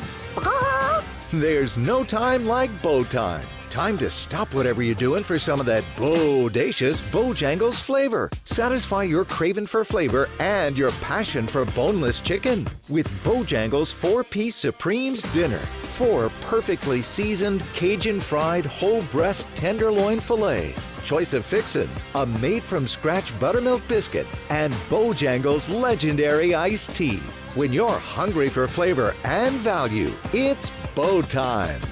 Are you suffering from chronic joint pain or just struggling with daily activities because of discomfort in your knees, back, or other parts of your body? Well, I've got great news. It's called DaVita Med Spa and Wellness, a solution that can help you get back to feeling like yourself again without the risks of invasive surgery or long-term prescription drug use. DaVita Med Spa and Wellness is a regenerative medicine clinic. Their innovative treatment options address the root cause of your pain to promote healing and prevent re-injury for long-lasting pain relief. If you have arthritis, joint pain, sports injuries, or other conditions, their highly trained medical providers will develop a cutting-edge treatment plan tailored just for you with little to no downtime. DaVita Med Spa and Wellness can get you back to doing the things you love. Call DaVita Med Spa and Wellness today, spelled DVIDA. Call 984-333-1313, 984-333-1313, 984-333-1313. As America's leading business lender, Bank of America is on your corner and in your corner, right here in the Triangle. With $215 billion in business loans and over 3,700 business specialists across the nation, we help businesses thrive so communities prosper. What would you like the power to do? Learn more at bankofamerica.com/local business. Bank of America, official bank of FIFA Club World Cup 2025. Copyright 2025 Bank of America Corporation, all rights reserved. This hour of the Triangle Sports Leader is powered by Ritchie Law Firm, injury lawyers. Ritchie Law is on top of it. Go to ritchielaw.com. That's ritchielaw.com. They score! Broadcasting live from the Lenovo Studios. WCMC HD1 Holly Springs. 99.9 The Fan. The Triangle Sports Leader. Good afternoon, everyone. I'm WRL meteorologist Mike Mays. A weather transformation thanks to our front. Some of us have less humid air, others in the southern counties seeing storms. There's a chance that we could see something through midnight, 58. Dry tomorrow, partly to mostly cloudy, 81 the high. Weather update brought to you by Newcomb and Company, where your comfort is their business. Visit newcombandcompany.com. 5 o'clock check of your money. Dow Jones up 419 points to 39,606. Market update brought to you by Deep River Sporting Clays and Shooting School. Deep River wants you to come fight the clay invasion. Come shoot down clay targets at Deep River Sporting Clays and Shooting School. Visit deepriversportingclays.com. It's 5 o'clock. Time to serve up the biggest sports stories of the day.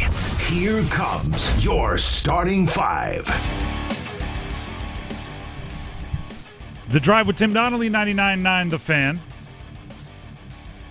It is a Wednesday, and it is 5 o'clock.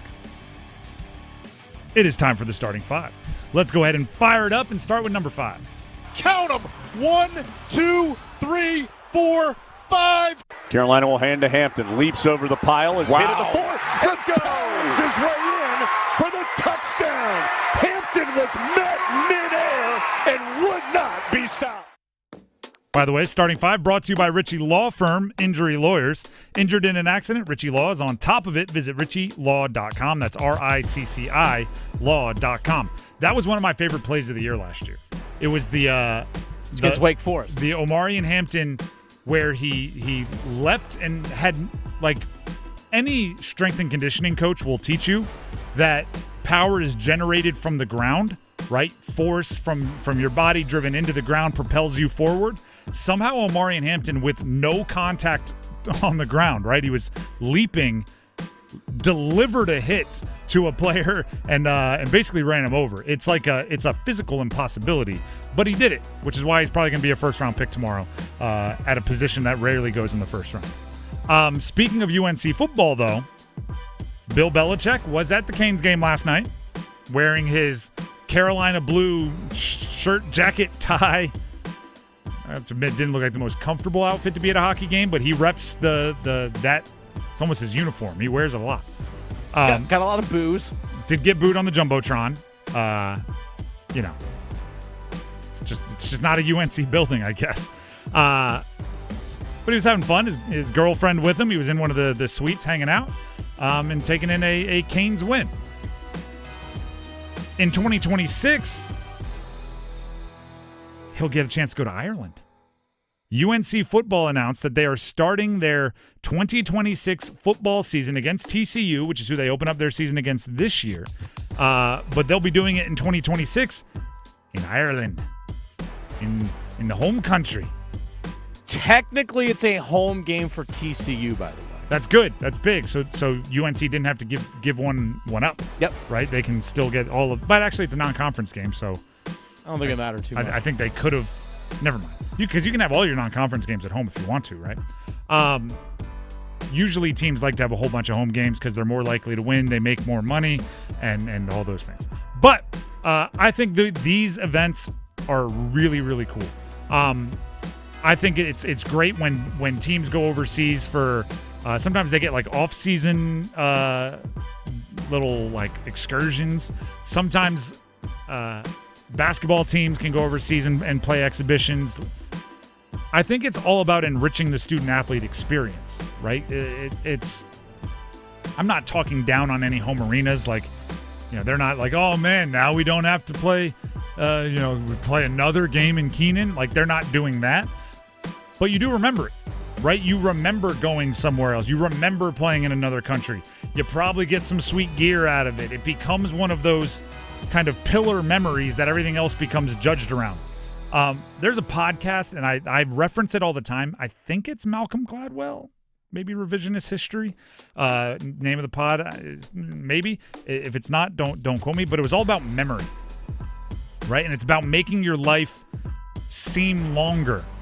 And basically, the way your memory works is you need to do new things in order to, like, establish the passing of time. Which is why what happens, right? Like the first 18 years of our lives seem so long, and then things start speeding up, right? Well, why does that happen? Well, because in the beginning of your life, everything's new, right? Every year, new class. Every year, new teacher. Every year, you're starting up a new hobby. Every year, you're trying something new. Oh, look at this. Now I can drive. And then you get to a point where you're like, I'm going to the same job every day. I'm driving the same car. You need to do new things. So for UNC football, do new things. Play cool non-conference games in Ireland. That's going to be one that everybody remembers. 20 years from now, the players will be going, what year was it? No, it was my sophomore year. I know it was because the previous game we were in Ireland, and that sparked us as we went on the run, right? It was definitely my sophomore year. Or the opposite. No, it wasn't my sophomore year. We went to Ireland my sophomore year. I will say, for my college lacrosse experience when I played, the only time we actually really got to play in like a really cool location was my senior year. We were playing a school that was located just outside New York City, but because landlocked school and all that kind of stuff, they really didn't have a chance to play on our own home field. So we played the game at Columbia University, right there on like the Upper West Side of Manhattan. which was a really cool experience. I'm like, wow, I'm playing a college lacrosse game in New York City. And that was a cool special moment take the subway? for us. No, I wish we had, though. But we drove right up Broadway to get to the field and everything. I was like, this is a really cool experience. So I'm sure for these players, it's an added thing because oftentimes, believe it or not, as a college athlete, you don't get to experience some of those things that normal students get to do. Not everyone gets to do a study abroad. I never had a chance to do that because I was an athlete. Fun fact, I played football at the University of Delaware. University of Delaware, this is not an exaggeration, created study abroad. It is one of the 6 oldest universities in the country, and the very first American university to offer study abroad was University of Delaware, and athletes weren't allowed to take advantage of it. So we had the cool, like they took pride in, we had the coolest, you go anywhere, you go every country, like so many cool things, and we were like, yeah, but we have to wake up at 4 o'clock and run, so we can't go to Costa Rica. We can't go to Europe. We can't go to all these cool places because I have to go not be able to walk after squatting. UNC is going to Ireland. That's the part. That's pretty cool. That's number 5. Let's get to number 4. 1, 2, 3, 4, all together. 5 on the shot clock for R.J. Davis. Pitches over to Trimble. Long 3 from the right wing is an air ball. There's Powell, though, to clean it up for the offensive rebound and stick back. Drake Powell made the announcement today. UNC freshman, 5-star this past year. Started a good amount. Didn't start the entire run, but became kind of a consistent starter. 24 of 37 games he started. Look at that. He's going pro. He's putting his name into the NBA draft. You gotta dot your I's and cross your T's with this because he reportedly will be maintaining his college eligibility, which means not signing with a pro agent. I believe that's what it means. He can change his mind still. The deadline for withdrawing your name is not for a while, so he can still come back to UNC if he chooses to. But for now, he's in the NBA draft. There was never a doubt if he was an NBA talent. 6'6", springy athlete, quick feet, all those sorts of things. Defensively, I think he could play in the NBA today. Probably could have played in the NBA this past year defensively. I think his offensive game needs development. I think he needs to become more comfortable on ball, more creative off the dribble, work on the outside shot, although he is a good shooter. There's some stuff going on there. What I do know is that's a bummer for UNC. He's a good player. And when good players, are potentially leaving, that's never going to be like a cool thing. But also, let me put it this way. I know UNC and Duke hate to be compared, but they're the 2 biggest brands in the ACC when it comes to men's basketball, so they do have some similar experiences. 3 years ago, Duke returned just about everybody. No transfer portal. 2 years ago, Duke sent 7 into the transfer portal. This year, once again, as we'll talk about in a second, nobody going into the transfer portal. I do think there are years where you look at it and you go, it didn't go the way we wanted. We kind of have to really shake things up and clean house. It feels like that's this offseason for Duke or for UNC. Going into last year, going into the year before, a lot of returnees, right? A lot of guys that had played a lot of basketball for UNC. It was about stability. It was about continuity. It was about returnees, defending award winners. This year, Elliot Cadeau, not coming back. This year, Jalen Washington, not coming back. This year, obviously, R.J. Davis isn't coming back. Jalen Withers isn't coming back. They ran out of eligibility. Drake Powell isn't coming back. Van Allen Lubin might be coming back. Seems like he wants to come back, but he's in the portal at the moment, so who knows what's going on there. There's a little bit of lack of continuity, just like Duke had last year. So I do think at certain points you look around and go, you know what? After a season like that, maybe change isn't all the bad. We can bring in some new, and it might be better. Change is scary. It's not always worse. Yeah, the only guy that's leaving that was anticipated on being on the roster next year for Duke was one of their incoming freshmen. That was Henderson. True, Shelton Henderson. Like Shelton Henderson, like that's the only one, and he never even got to campus. So that's it. Part of me is going, Drake Powell leaving, it stinks. You're not going to hear me say it's a good thing, but maybe that means Jaren Stevenson gets more time at the 3. Like there's change doesn't have to be a bad thing. Jaren Stevenson transfer from Alabama. But again, for Duke specifically, though. Should we go ahead and fire up the next one? Let's go ahead and fire up the next one. You're leading us. Let's get to number 3.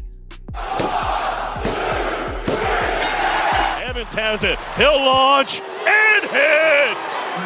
Showtime Slim takes the lead to 13. Take it away, Dennis. I know you mentioned Duke and Carolina and the same thing. Oh, yeah. And you know what? I automatically jumped that we were on number 3 of the starting 5, not on number 4. But Isaiah Evans is coming back to Duke basketball. So there's the news. The portal closing for men's basketball, meaning you can't enter anymore. Isaiah Evans is returning. Patrick Ngungba's returning. Caleb Foster's coming back. Darren Harris is coming back. Malik Brown is coming back. It's a good core. No portal for Duke this year for players that are seen as potential contributors, right? A walk-on hits, the portal, a couple guys go pro. No portal is something to be... I would wear that as a feather in the cap if I were a coach. I would be proud of that. Like, those, like, every industry has them. Just, like, stupid little things that I don't know if they actually matter, but I'm proud of it. Like, it's something I take pride in. I would take pride in nobody hitting the portal if I were a coach. And the reason, especially if their roles are varied. Like, if you have a player that you're giving high market rate NIL money and they're playing a lot and scoring a lot, I'm not taking pride in that guy returning to school, right? Like, of course, anybody can keep that guy. But if you look at Duke, like, Caleb Foster had his role reduced as the year went along. He's coming back. Isaiah Evans, some publications had him as the 13th highest recruit in the country.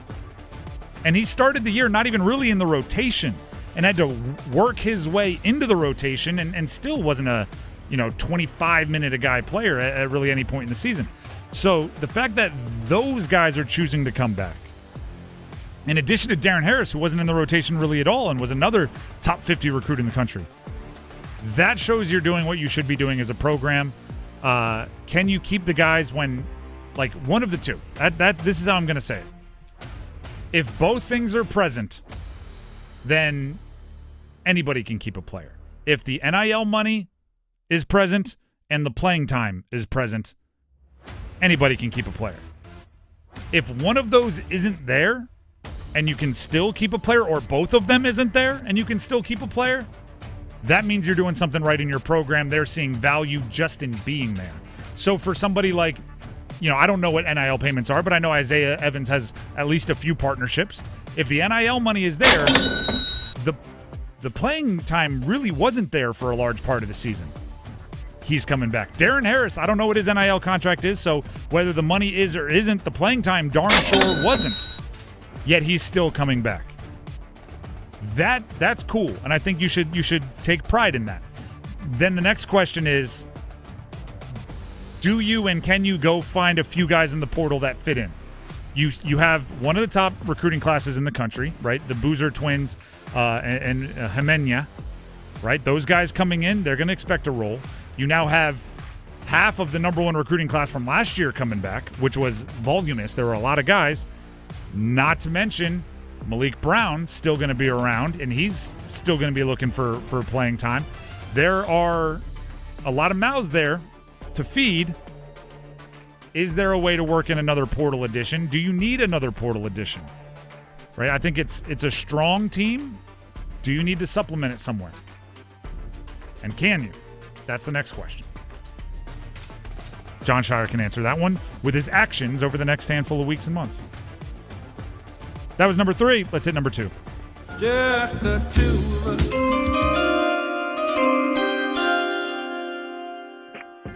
What are we down to? 27 hours and 45 minutes. Huh? On-air math? Did I hit it? Yeah, we'll go with it. I think I actually messed that up. No, I didn't. I'm in there. The NFL draft is tomorrow at 8. That's the easier way to say it. The NFL draft first round starts tomorrow at 8. I'll just give you some updates on some rumblings. 26 hours. Yeah, I thought I was wrong, but then your eyes said, no, you stop correcting yourself. This I can pass along with more certainty than on-air math. The Titans have said they're not trading out of number 1, and they have conviction within their building of who to take. The common belief is that is Cam Ward. Yeah, that's an ACC football player going number 1 overall. Take that, other conferences. The large expectation is the next 2 picks will be Travis Hunter, Colorado Unicorn, and Abdul Carter. Number 4 is where the draft starts. To me, number 4 is where the draft starts. And for whatever reason, it does seem like more and more years, the 4th pick is where it starts. Last year, you had the 3 quarterbacks. Was it going to be Marvin Harrison? Was it going to be Joe Alt? Was it going to be the first defensive player off the board? Like, 4 is where it started. This year, 4 is where it starts. It's the Patriots. And what they do will help shape the entire rest of the draft. You know what's interesting, talking about the draft? Again, like where the draft starts.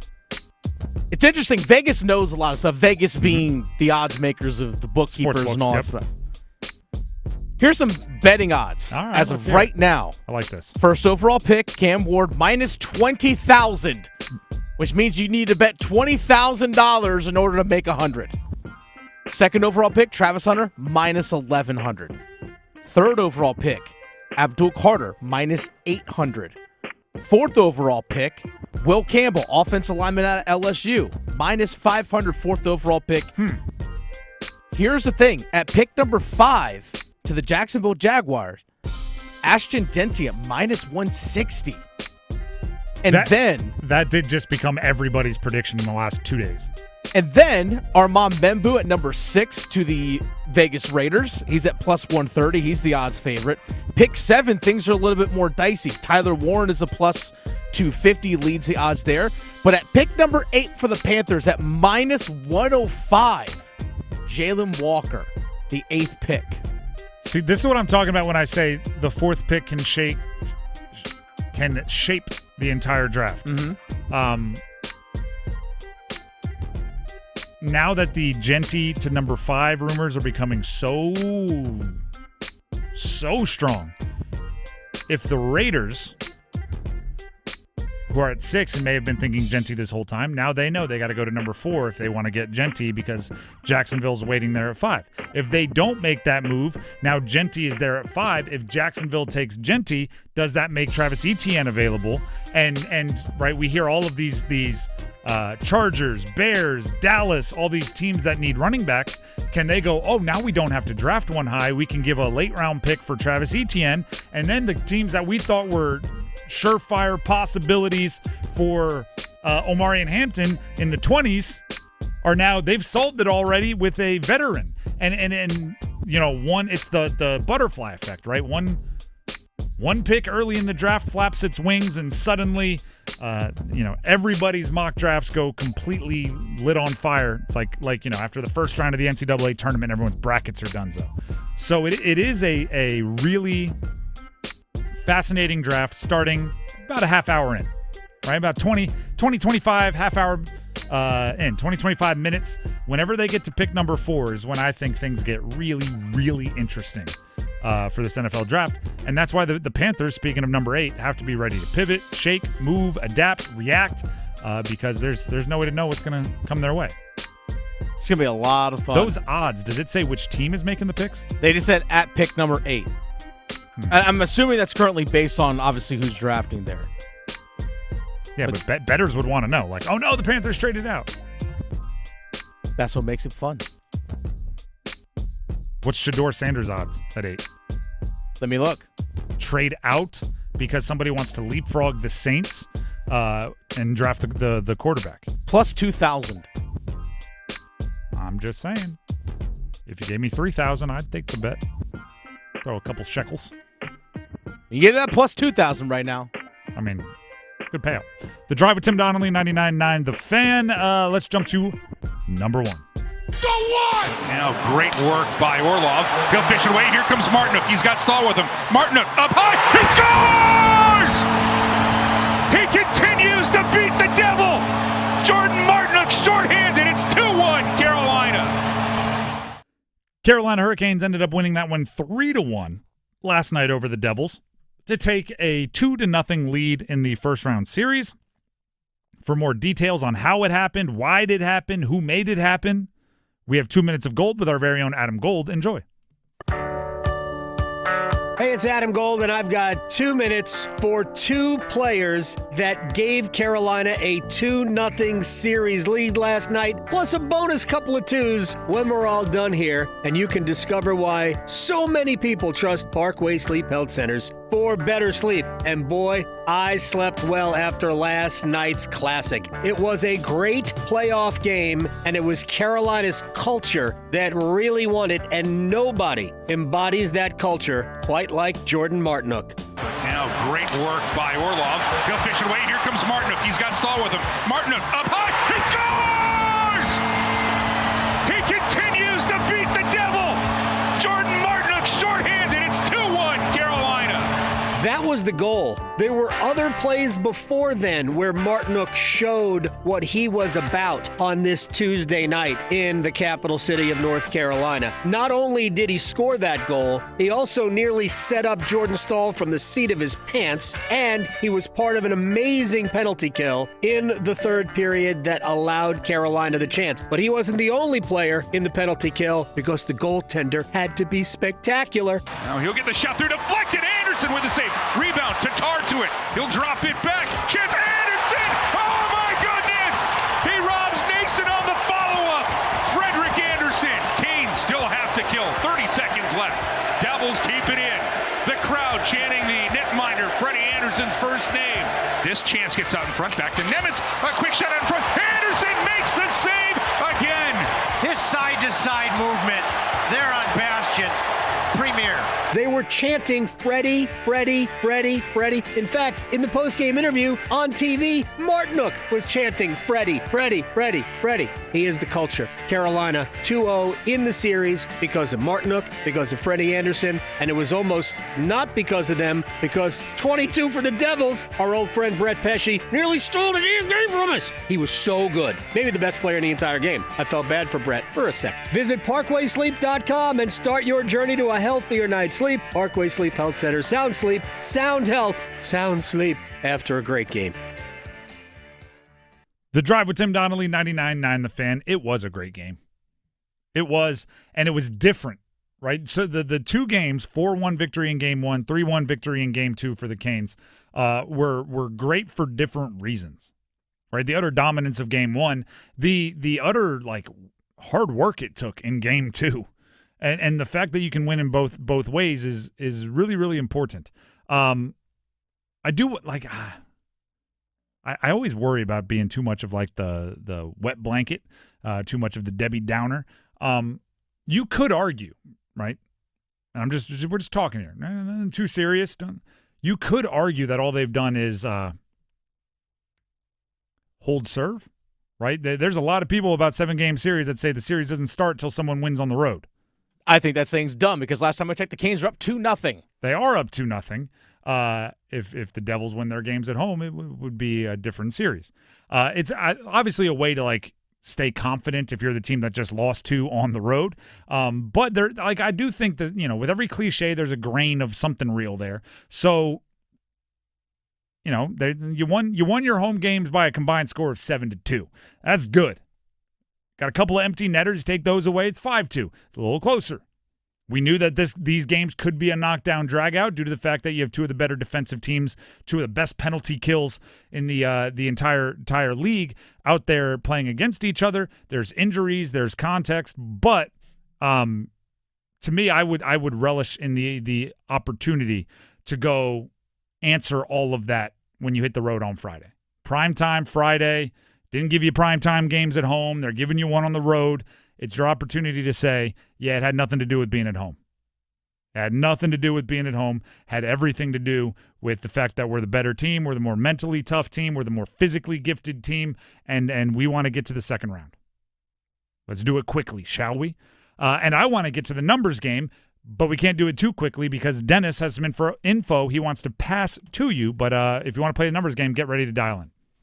Hey, folks, Dennis Cox here with my friends over at Loan Pronto. Interest rates, they've dropped. It's time to give Loan Pronto a call. If you're looking to get cash out of your home equity, refinance out of a high rate, or maybe do a home improvement project, Loan Pronto can make it happen. In just a matter of days, take advantage of this opportunity and get tens or even hundreds of thousands out of your home equity. Pay off all your credit cards. Pay off your car loans. The average homeowner cuts their monthly bills by $1,000. Get more info at loanpronto.com. Inflation and higher costs, they have put a lot of people in a stressful financial situation. But if you own a home, there is a way out. Loan Pronto has multiple options that can help you get the financial freedom that you deserve. Most homeowners get their cash in less than 2 weeks, and most don't even need an appraisal. Do the smart thing. Stop paying insane rates on those credit cards. Wipe them all out. Get a lower mortgage. Get some money for that home improvement project. It all starts by getting in contact with the experts at this. That's Loan Pronto. Visit loanpronto.com or call now, 919-381-1760, loanpronto.com. Equal housing lender, NMLS 1661781, subject to lender approval, NMLSconsumeraccess.org. As promised, we need some numbers game contestants. We have a pair of tickets to see Linkin Park with special guest Grandson on the From Zero World Tour. It is coming to the Lenovo Center on May 6th. May 6th, Lenovo Center, Linkin Park with special guest Grandson. Pair of tickets going to whoever wins the numbers game. If you want to win the numbers game, you have to play the numbers game. To play the numbers game, you have to call in now. We need 2 contestants. The number to call, 919-860-5326. That's 919-860-5326 for your chance to see Linkin Park and win the numbers game. Stick around. Move your sports day forward. I don't quite understand the reluctance to boo the New Jersey Devils with Stefan Nason and Brett Pesce on that team. They don't care about you anymore. They want to win a cup just as bad as you want the Canes to make the deep run of the playoffs too. Go ahead and boo them. There is no shame. Get set up. Join Next Up with Paul Ihander. Mornings at 9 on 99.9 The Fan, the Triangle Sports Leader. If you've been hesitating to go ahead and get that new Ram 1500 Laramie you've been eyeing, John Heister Chrysler Dodge Jeep Ram in Lillington is making it easy for you to pull the plug. All new 2025 Ram 1500 Laramies are now $15,000 off at John Heister. Guts, glory, Ram, all yours. The powerful engine, the comfort, the advanced technology, all yours. For $15,000 off. See dealer for full details. Get off your keister and get to Heister. John Heister Chrysler Dodge Jeep Ram in Lillington. Breaking news, and this one is almost unbelievable. Yeah, it's all about new customers at Bet365 because they get $150 in bonus bets when they bet $5, win or lose. And even better, bonus bets can be used on the spread, totals, and player props. There you have it. Bet $5 to get $150 in bonus bets, win or lose. And see why. It's never ordinary at Bet365. 21 plus only. Must be physically located in North Carolina. Gambling problem? Call 1-877-718-5543 or visit morethanagame.nc.gov. T&Cs apply. Dear McDonald's, your breakfast menu? Fire. 10s across the board. I could be happy with anything, even though I order the same thing every time. Thanks for not judging me. I'll try something new next time. Maybe. Get your faves for less. Buy a sausage McMuffin with egg for $2.50 at any size Sprite for $1.49. Price and participation may vary, cannot be combined with any other offer or combo meal. Ba-da-ba-ba-ba. Prescriptions require an online consultation with a healthcare provider who will determine if appropriate. Restrictions apply. See website for details and important safety information. Price varies based on product and subscription plan. Hey guys, let's talk ED because millions of men experience it. But not everyone can access or afford treatments like Viagra. Hims can help. Through Hims.com, you can access a full range of treatment options for ED through a 100% online process. To start your free online visit and save up to 95%, go to Hims.com/joy. HIMS.com/JOY. Hey, it's Tim here for All-Star Dog Training. We all remember the late, great Ripken grabbing bats with the Bulls, the T with State. Well, we have the man behind the dog here, the trainer, Michael from All-Star Dog Training, joining us. Michael, I know you're rebranding a little bit, something to honor Ripken. Absolutely. We wanted to honor Ripken's legacy, and we thought what better way to start our rebrand, and came out with All-Star Dog Training. We all know Ripken, but his full-blooded brother, Champ, has taken over some of his legacy as well. Absolutely. He debuts this Durham Bowl season. Another great way to honor the late, great Ripken is to make all of the dogs in the triangle the best trained possible. He was so impressive. What services do you offer for dog owners around here? We start everyone with the free consultation, and from there we go from puppy classes all the way up to board and trains, private lessons, and day trains. Anything you can think of, we try to do for you. Now, how can they contact you? Where are you located? We're located in a 5,000 square foot facility in Apex, but remember, we'll always come to your dog too. Same all-star team, new all-star name, allstardogtraining.com.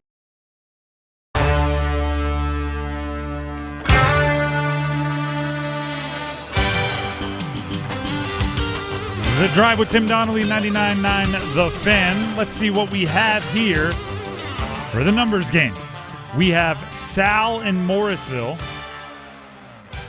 and we also have Jason in Clayton. They're on the line. They'll be competing for the Lincoln Park tickets on the numbers game. As always, we ask a question. Dennis, as our judge, gets to hear the answers, picks his favorite answer. We ask both contestants the same question. And whichever one he likes best, that person gets to go first. We'll start with Sal in Morrisville. Sal, are you there? I am here. All right, so this is a weird way that I got to this question. But there's obviously a lot of NFL draft talk going on. And I was watching, we have a TV here in the studio that's just set to ESPN. And they keep bringing up different teams and just having their logo in the corner. And it made me think, what's the best logo in sports? So it could be a throwback logo, could be an iconic logo, a new logo. For a team logo, what is the best logo in all of sports? Oh, it's the New York Yankees logo, hands down. I should have known, Sal. I should have known where you would go with that. You could have gone, I don't know, New York Giants, any other of the New York teams, but I had a feeling it'd be one of them. Jason and Clayton, you are up next. Jason and Clayton, are you there? Yes. All right, Jason, the question for you is the same one we just asked Sal. What is the greatest logo, team logo in all of sports? Patriots throwback. Oh, Patriot Pat, is that his name? Something like that? Where he's hiking the football? Yes. Okay, thank you very much for the clarification, Jason. Dennis, your options are the New York Yankees logo or the Patriot Pat. Oh wow, a little New York Boston here for the yeah, you're gonna upset the numbers game. Someone. This is tough. Now the logo, just logo of the Patriots one, it's cool, but it's the uniform that is the best part of it. The logo itself for the New York Yankees is truly an iconic logo. I'm gonna have to go Yankees on this one. Jay-Z made the Yankee hat more famous than a Yankee can. That's true. Said it in a song. The Drive with Tim Donnelly, 99.9 The Fan. That means Sal in Morrisville gets to go first. Jason and Clayton, solid answer. You'll just have to wait a couple of minutes before you get your opportunity. Sal, are you there? I am. All right. The categories are that you get to choose from. NFL, my last name starts with the letter M. NFL, currently active players whose first names start with X, Y, and Z. X, Y, or Z, I guess would be the better way to say that. Don't start with all three. First names start with X, Y, or Z. NBA players who are amongst the top 100 current active players in most games played with no playoff appearances. Or NHL players, Hurricanes only. I'll do the NFL last name M. Okay. NFL players, all whose last name begin with the letter M, as in makeshift. I have to pick a word that's not anywhere near a player's name. I'll give you the team and the player. Give me the jersey number as quickly as you can. 30 seconds on the clock. One pass if you need it. Any questions before we get started? I'm good. All right. Your time will start when you hear the horn. Dan Marino, Miami Dolphins. 13. Correct. Mushin Muhammad, Carolina Panthers. 81. Incorrect. Darnell Mooney, Atlanta Falcons. 23. Incorrect. Mushin Muhammad, Carolina Panthers. 82. Incorrect. Darnell Mooney, Atlanta Falcons. 17. Incorrect. Mushin Muhammad, Carolina Panthers. 83. Incorrect. Darnell Mooney, Atlanta Falcons. Pass. Marvin Mims, Denver Broncos. 19. Correct. Von Miller, Buffalo Bills. You're actually breaking up a little bit. I think we heard all of the answers. You got 2 correct. The ones you weren't able to get, you got Marino with 13, and you got Marvin Mims with 19, which is a good pull. Muhammad with the Panthers, 87. You were all over the 80s, but not there with 87. Mooney was number 1, and Von Miller number 40 is what we were looking for. Okay. Stand the line. We'll see if 2 is enough for the win. All right. That brings us to Jason and Clayton. Jason, are you there? Yes. Okay, the categories remaining for you to choose are NFL players who are currently active in the league and their first name starts with X, Y, or Z, NBA players who are amongst the top 100 in most games played amongst active players without appearing in a playoff game, or NHL Hurricanes throughout the years. NFL players with the last name X, Y, or Z. Okay, it's just to be clear, first names that start with X, Y, or Z, but would you still like the category? Okay. All right. We'll roll with that category. I'll give you the team and the player. Give me the jersey number as quickly as you can. 30 seconds will be on the clock. 1 pass if you need it. You need at least 3 for the win. Any questions before we get started? No. Okay. Your time will start when you hear the horn. Zach Wilson, Denver Broncos. 30. Incorrect. Xavier Legette, Carolina Panthers. 17. Correct. Zach Charbonnet, Seattle Seahawks. 20. Incorrect. Zach Wilson, Denver Broncos. 17. Incorrect. Zach Charbonnet, Seattle Seahawks. 30. Incorrect. Zach Wilson, Denver Broncos. 1. Incorrect. Zach Charbonnet, Seattle Seahawks. 33. Incorrect. Zach Wilson, Denver Broncos. 4. 4 was right, a little after the buzzer, but even if you did get it, it was still going to fall just short of the win. Zach Charbonnet, we were looking for 26 is the number we were looking for. So you were in the running back neighborhood with numbers. You just never quite got the right one. Jason, not enough for the win, but hopefully you had some fun. Thank you. Thank you as well. And that means Sal in Morrisville is the winner. You get to see Lincoln Park when they come to the Lenovo Center on May 6th. Congrats. Thank you. Thank you very much. All right, stand the line. Dennis has some info he needs to grab from you to make sure you get your prize. All right. Appreciate it. There you go, Sal. Best logos? Any that popped into your mind that weren't mentioned, Dennis? Iconic Hurricanes logo. Oh, yeah. I mean, actually, it's let's be real, it's the Whalers logo. Whalers, the whale tail is whale, very good. That is a very classic. There's a reason why that merch still moves. A bit nostalgic for the era, but the original dinosaur for the Raptors, the Vince Carter dunk contest dinosaur, is very good. I like the old school Hornet, Charlotte Hornets. Yep, that's a good one. Old school NBA had a lot of good ones. Yeah, they really did. They had a lot of good ones. The Drive with Tim Donnelly, 99.9, The Fan. What about you? I'd probably go with the first dinosaur Raptors. Okay. There's, I want to say, maybe 2 consecutive years in elementary school where I am wearing a white turtleneck under my purple Vince Carter jersey because I was a big jersey, like wearing jerseys kid. But that logo is, I mean, it's pretty perfect.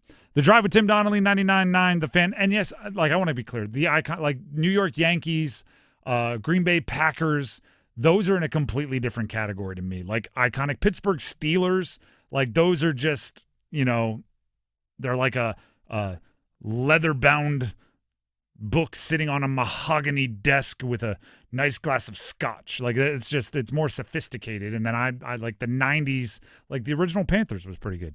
That's just kind of my style. The Drive with Tim Donnelly, 99.9 The Fan. Before we move on, Tim Donnelly here for Miller Lending. And of course, that includes our guy, Gordon Miller.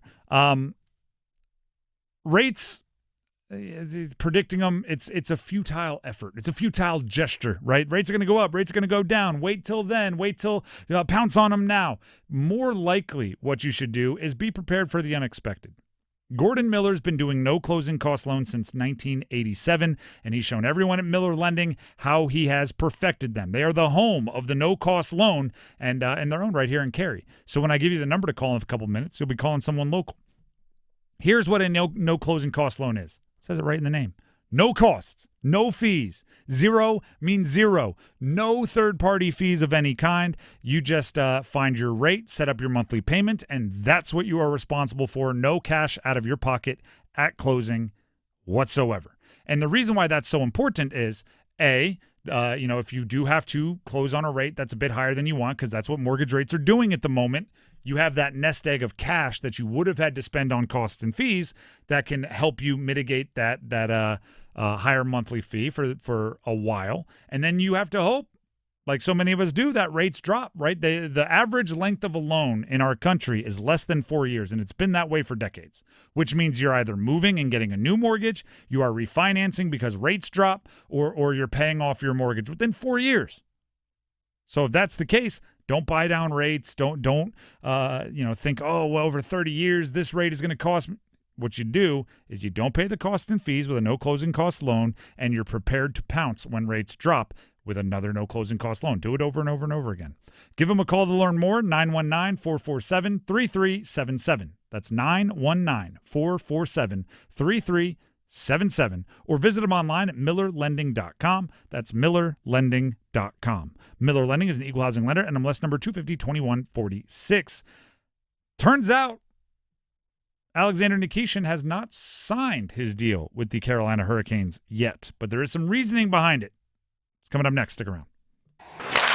Hey, it's Adam Gold, and do you have a late-night craving for in-depth analysis on the Carolina Hurricanes and their latest game, their latest win, their pursuit of a Stanley Cup? Well, I can quench your thirst. I can feed that appetite on the Canes Corner podcast, the morning after edition, which drops the morning after every Hurricanes game. Get it wherever you get your podcast. Brought to you by the Aluminum Company of North Carolina. Hey, Green Gobbler here. So you've got a clogged drain in your bathroom. Water in the sink's overstaying its welcome. You're spitting today's toothpaste on top of yesterday's toothpaste. You hope that it'd go away. Yeah, clogs don't just go away. I make them go away. I'm Green Gobbler, the only clog dissolver you need. I'm bleach-free, safe for your pipes, and I work. Guaranteed or your money back. Because I never met a clog that was gonna unclog itself. Green Gobbler. Let the gobbler get it. Attention. Have you racked up $10,000 or more in credit card debt? Are you barely getting by making minimum payments? With credit card debt reaching all-time highs, National Debt Relief is notifying consumers about significant debt relief options currently being made available to help those with overwhelming credit card debt. These options may reduce a large portion of credit card debt for those who qualify. You don't need to declare bankruptcy or take out a consolidation loan, and you may only have to pay back a fraction of what you owe, even if you have bad credit. National Debt Relief has already reduced the credit card debt for more than 550,000 consumers, so don't wait. If you owe $10,000, $20,000, or even $100,000 in credit card debt, you can now take advantage of this financial debt relief as the cost of living continues to skyrocket. To check what debt reduction you may qualify for, call 800-750-2525. That's 800-750-2525. Again, that's 800-750-2525. Struggling to get the sleep treatment you need? I'm Megan Giggling, General Manager of Parkway Sleep Health Centers. You shouldn't have to wait for better sleep. Our streamlined process provides for sleep studies, CPAP machines, and supplies, without the long delays you'll find at other sleep centers. At Parkway Sleep, we'll help you get good rest faster and with the care you deserve. With over 20 years of experience, join countless satisfied customers who have discovered the Parkway Sleep difference. Visit us today at parkwaysleep.com. Parkway Sleep Health Centers. Sound sleep, sound health. Adam Gold and I am in studio with my friend Ryan Monsine from the Aluminum Company of North Carolina. I always joked, gutter helmets, can I get one that fits my head? They don't go on your head, they go on your house, and they make sure that you never have to clean your gutters again. Who invented this? This is a great product. Well, I don't know who invented it, but it is a great product. It can go on the existing gutters. If you need new gutters, we can also put it on new gutters too. We can take care of any wood rot or anything behind the gutters, and we can take care of any possible problem that we may run into when removing those gutters, because oftentimes they haven't been working for a long time. You may have rotten soffits, rotten fascias, rotten gable ends. So we'll take a look at that when we take the gutters off. And the gutter helmet is going to go over the first shingle, under the second, and it allows enough surface tension where the water clings onto it, water rolls into the gutter, debris falls off to the ground. That sounds better than getting in the bucket of a tractor. I'm just saying. 800-672-4348.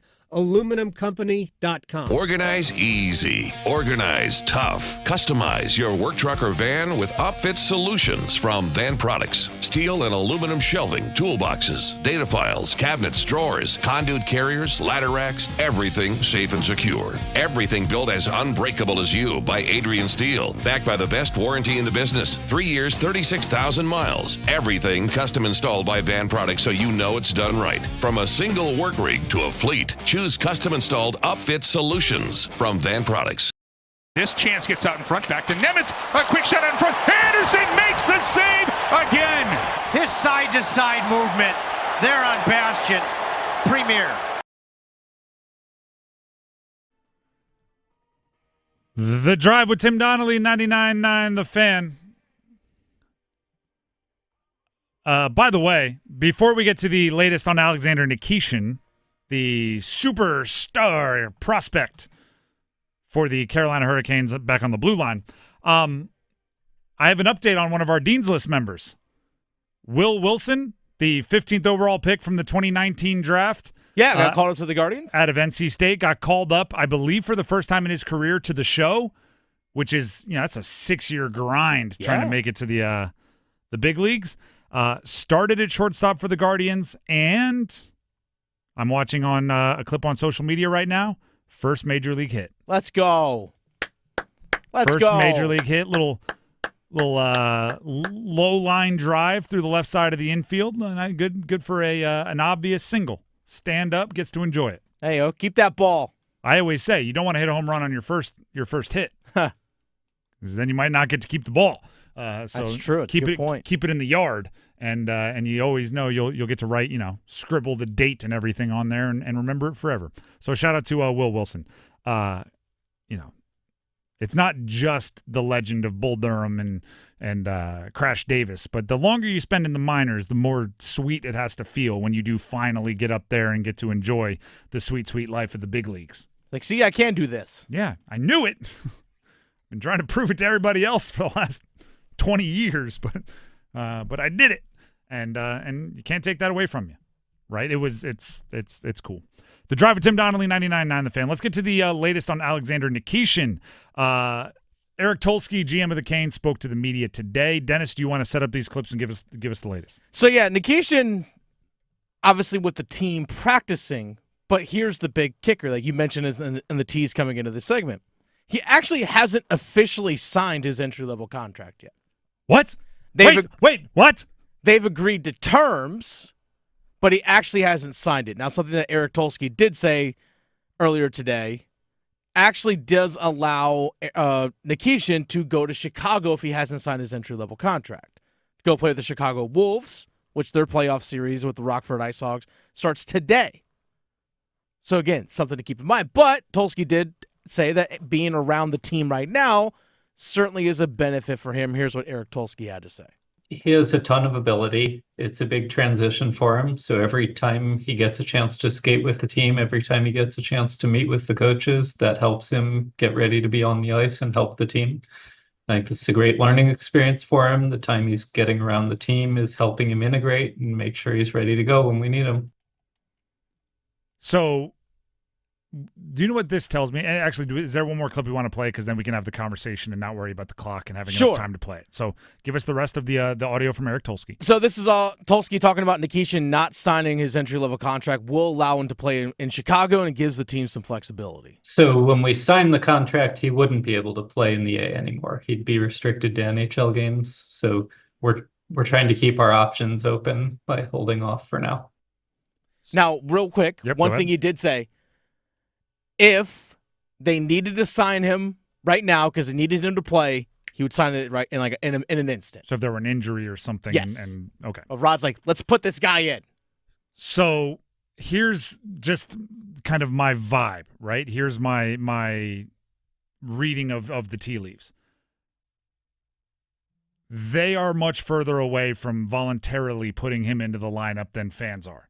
Right? The fact that they're still, hey, we want to make sure it's possible that he can go down and play in the AHL probably tells you something about how likely he is to be in, again, voluntarily, barring injury, barring some other kind of circumstance, to be in the NHL lineup by choice. So we should probably start setting our expectations there where, even if you win on Friday and you have the 3-0 lead and you want to talk yourselves into Nikishin in Game 4, even if, keep in mind, we're probably already out to a head start ahead of where the Canes decision makers are on playing Alexander Nikishin.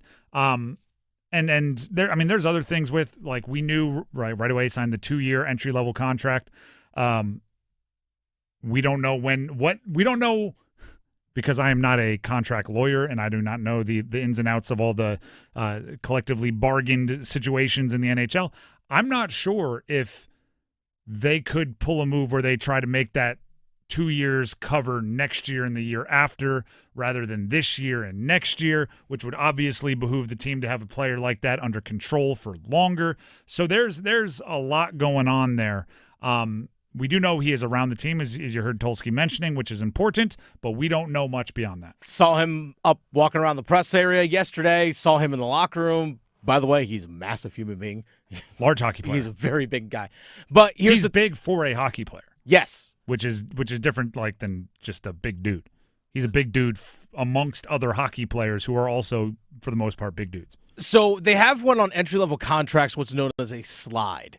So slides generally, I think they only really apply to 18 and 19-year-old guys. So this is actually something you saw with Seth Jarvis when Seth Jarvis played as a rookie because he was 18 years old at the beginning of the year, that if Seth Jarvis played in less than 10 games that year and went back down to his junior team in the WHL, that first year, that entry-level contract would slide to another year. Mm-hmm. So that's something to keep in mind as well, is that if they don't have that for a guy like Nikishin with his age at the age of 23. It's really for 18 and 19-year-olds. So that is also something to keep in mind, too, is like you mentioned, well, if he doesn't sign this until July 1st, then guess what? That's 2 years of an entry-level contract that doesn't get burned, like you said, a year that doesn't get burned right now.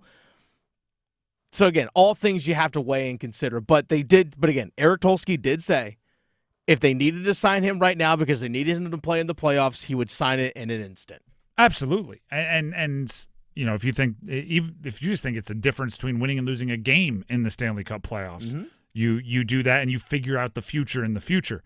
It's just, when I talk to fans, you do get the vibe, and I see it on social media, like, put him in now. It's Nikishin time. Get the Nikishin train rolling. And while you can want what you want, right, and you can't choose what the heart wants, I do think realistic expectations would be further along the lines of probably not going to see him like super, super, super soon unless something else happens, and obviously we change all our expectations. We talked about this earlier, and we'll talk about this more as we get closer to Friday's game. I do think there could be some other moves on the lineup, right? There is a difference playing at home on the road. There is a difference as far as matchups and things like that. So I do think we could see some tweaking a little bit elsewhere on the lineup. I just wouldn't expect one of those tweaks to be Nikishin being put in and, moving out a guy like Orlov. Here's something to keep in mind when it comes to Nikishin. We have seen him highlights of him in the KHL. Yeah, like footage of Bigfoot walking through the forest. It's like basically. I think I've seen him and it was pretty impressive. He looked 12 feet tall. He might be. He might be 12 feet tall. But here's something to keep in mind, is that what he did in the KHL is the KHL. I understand it's probably the second best pro hockey league in the world. But this is the NHL. And to think that Rod Brindamore, or expect Rod Brindamore to take someone who is a complete unknown and just throw that guy into the most important games of the season, the Stanley Cup playoffs, like it's, oh yeah, absolutely, just insert this guy. Rod doesn't know this guy. We as fans, we project, but we don't know, and Rod doesn't know. You can't expect Rod to throw this guy in right away. You just can't have that expectation. If you want him to play in the NHL, you might want to root for him to play in the AHL. Yes. Because that'll accelerate the trust process and it'll accelerate his readiness and their comfort putting him in. So they're keeping that option open, I don't think is a bad idea for the Canes. The Drive with Tim Donnelly, 99.9 The Fan. We have Overdrive coming up next, where, we're going to react to last night's Canes victory, 3-1 win over the Devils in Game 2. Enjoy that. Please subscribe to our YouTube, 99.9 The Fan. Search, subscribe, like, comment, all that sort of stuff. And we'll see you tomorrow. Until then, have a great day. Get ready for the draft.